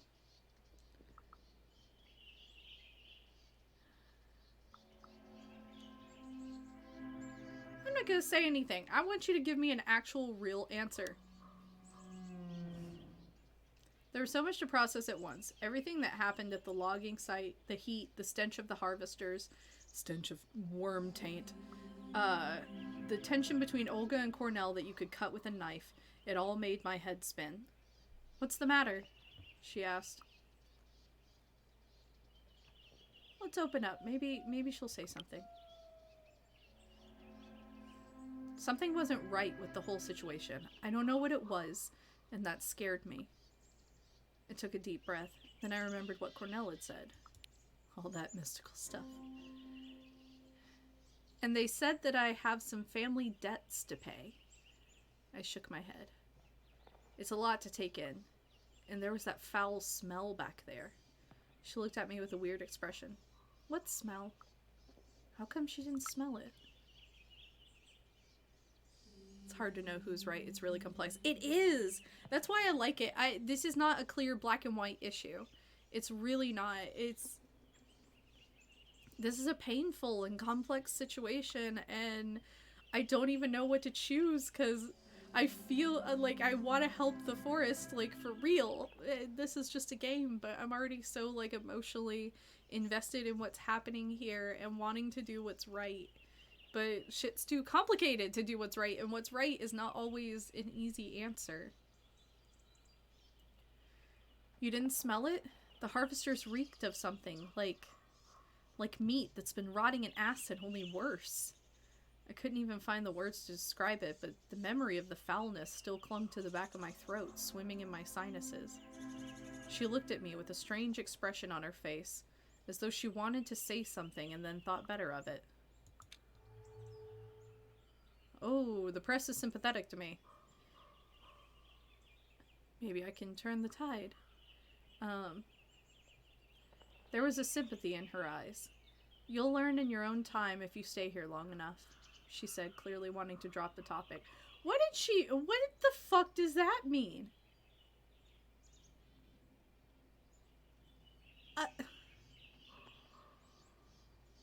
I bring up a smell. She says, what smell? I say it smells like rotting meat and acid. And she's just like, you'll figure it out. What the fuck does that mean? What do you mean? I asked, getting irritated. I just told you. You'll learn in time. Or not at all, which would frankly be better. Anyway, gotta run. As I watched her leave, I thought that whatever was my family legacy had surely manifested itself that day. I guess I'd made some progress. Erica leaving you after the info dump. Let me see. Oh yeah, it's that tuxedo mask meme. My job here is done. But you didn't do anything. Sounds like Pentex bullshit to me. Yeah. Yeah, that sounded... I don't like this. I don't like this at all. Oh, I gotta stretch. Her, like, incessant desire to not answer a single question I asked. Infuriating. Alright. I guess I've made some progress. I've decided to pay my family's debts. I don't even know what they are. I jumped right into the middle of a very tense What'd I highlight? Oh, okay. A very tense situation, and at the very least, upset the status quo. I just hoped I hadn't made things worse. I walked on in silence. Ooh.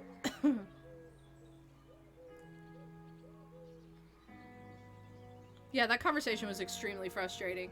Extremely frustrating. I hate that dance around the point shit. And then, like, asking a direct question and getting back, well, you know, you'll figure it out. Fucking hell, just tell me something. Also, I'm at 0 rage and a high willpower. This clearly cannot last. When I came back, Anya wasn't there. I spent a few minutes in blessed solitude trying to put everything together before she came. When she did, she looked at me curiously. So, how was your day? Anya asked. I learned a lot.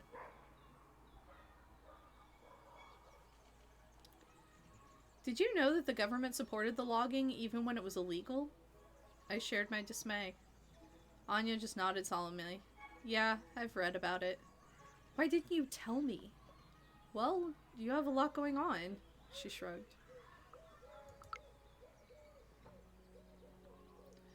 I met some very interesting people, I said, still excited.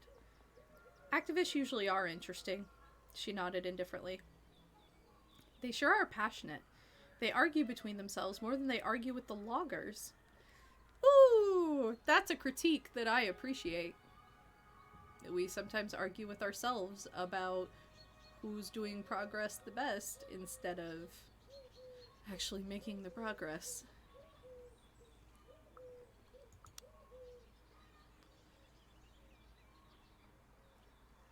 I gave a public speech, I mumbled. I'm not sure how it went, but a lot of people listened. Anya looked at me with awe. You don't waste time, do you? I had to do something, I sighed. I shrugged. Just another day in Białysza.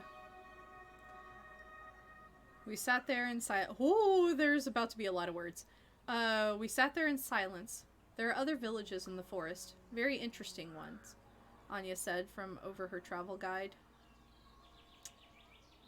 Pogozelje. Pogozelje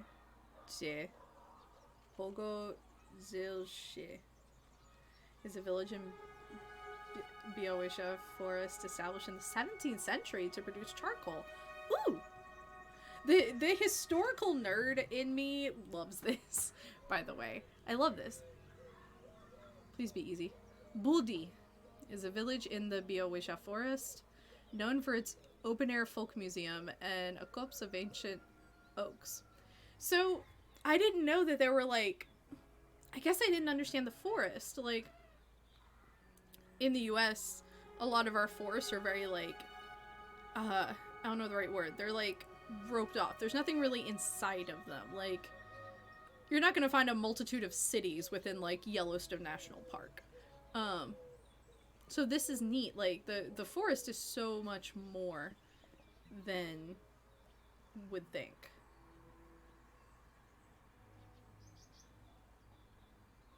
Termeski? This one's kind of said how it sounds, I think. Teremiski. It's a village in the Białysza forest. The name Białysza White Tower is from the 13th century. Huh. And located in the location of an informal summer folk university. Ooh, let's try this. Sherlonka. Oh, it sounds like Sri Lanka. Okay, Sherlonka is a village in the Białysza forest, built in the 19th century around the forest industry, now a tourist destination. This is neat. One day, when the virus is over, when things are a lot better, I'm gonna visit. I'm going to go to all these locations. While you were protesting, I visited an open-air museum and saw the bison. You should see more of the area. Maybe later? I'd love to see it all, I sighed. And I'll do that as soon as the situation with Bushcha is resolved. And how's the search for your roots going? Anya couldn't stay silent for long. You know what? We're gonna tell her. She's our friend. Yeah, she's back to neutral. It seems that my ancestors lived around the forest for a long time, I said. There's some kind of debts to be paid. Wow. Anya looked impressed. But honestly, I'm not sure what to think.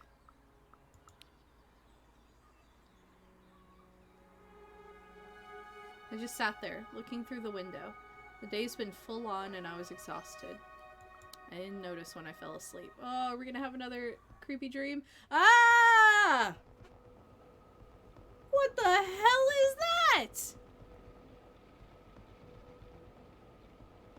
Oh my god, and all these little symbols going up around. Holy shit. Yo, put this on a t-shirt for real. Okay. It's quiet now, yet I know deep down inside that something isn't right. You know what? Let's run. It's a lot of tribes. My tribe's not in here. I'm running through the forest to the logging site. It's getting dark. The light sweeps away as though there are millions of tiny punch holes in the sky through which I can escape, and the darkness starts to pour in. I welcome the darkness. Are these all the tribes that I can potentially be? Because that's really cool. Peter, if you are watching legit, you put this on a shirt, I will buy it immediately. It's thick, oily, snake-like. It wraps around my ankles, caresses my wrists, and then takes my hand and leads me to the site. It's full of maimed bodies. They are all trees. Fallen trees, still alive, still struggling for air. God damn it. Oh, this is upsetting. And there's the stench. I could smell them. The stench is dark, rancid, putrid. There are monsters at the edge of the forest. They have long, skeletal arms. They are wrapped in glistening black intestines, and each arm has a wide, gaping mandible full of whirling blades, and they snap at me blindly. I feel righteous anger burning through me like molten lava bubbling from the ground, through my feet, up my legs, through my chest to my head. I point at the monsters. My friends watch as I bask in their rage. I howl the sentence. Oh, wow, that sound. I howl out the death sentence as we run towards the monstrous shapes. We bite off heads and tear off arms. We are an executioner's axe, unflinching. And then I wake up. I gasp and bolted upright. I was alone. The sun was setting, and in the deep red light, the room looked like it was bathed in blood. My pillow and duvet were on the ground, and I was sweating bullets. I looked at my legs. When did they become so hairy? I could have sworn I shaved them that morning. Oh! Ah! We're getting close to our first change. Or we had our first change. Oh my god.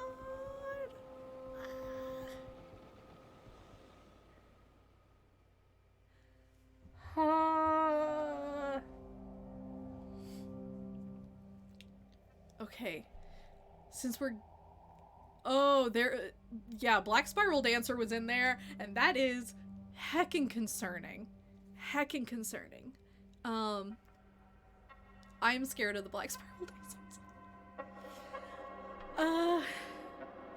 Okay. So, since we're approaching 12:30, I'm just gonna get this chapter started so I can like, save the file. Okay, you were able to pick out Black Fury, Get a Fenris, and Red Talon. Okay. We'll just start this and then we'll pause. I thought about going back to sleep, but I couldn't. Since I'd arrived in the village, I felt like I was falling down a rabbit hole, or rather a wolf's den. My dreams were getting more and more vivid, and I was scared. I needed to talk it over with someone I trusted. And I think that's a great place to leave off. We're gonna pause.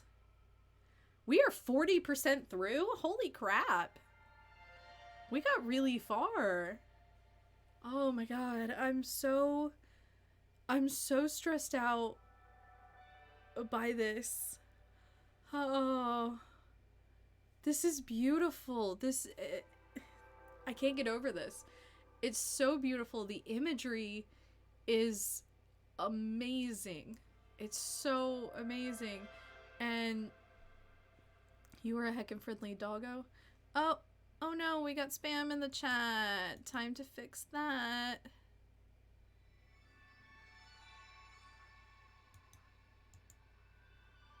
Give me just a moment, y'all.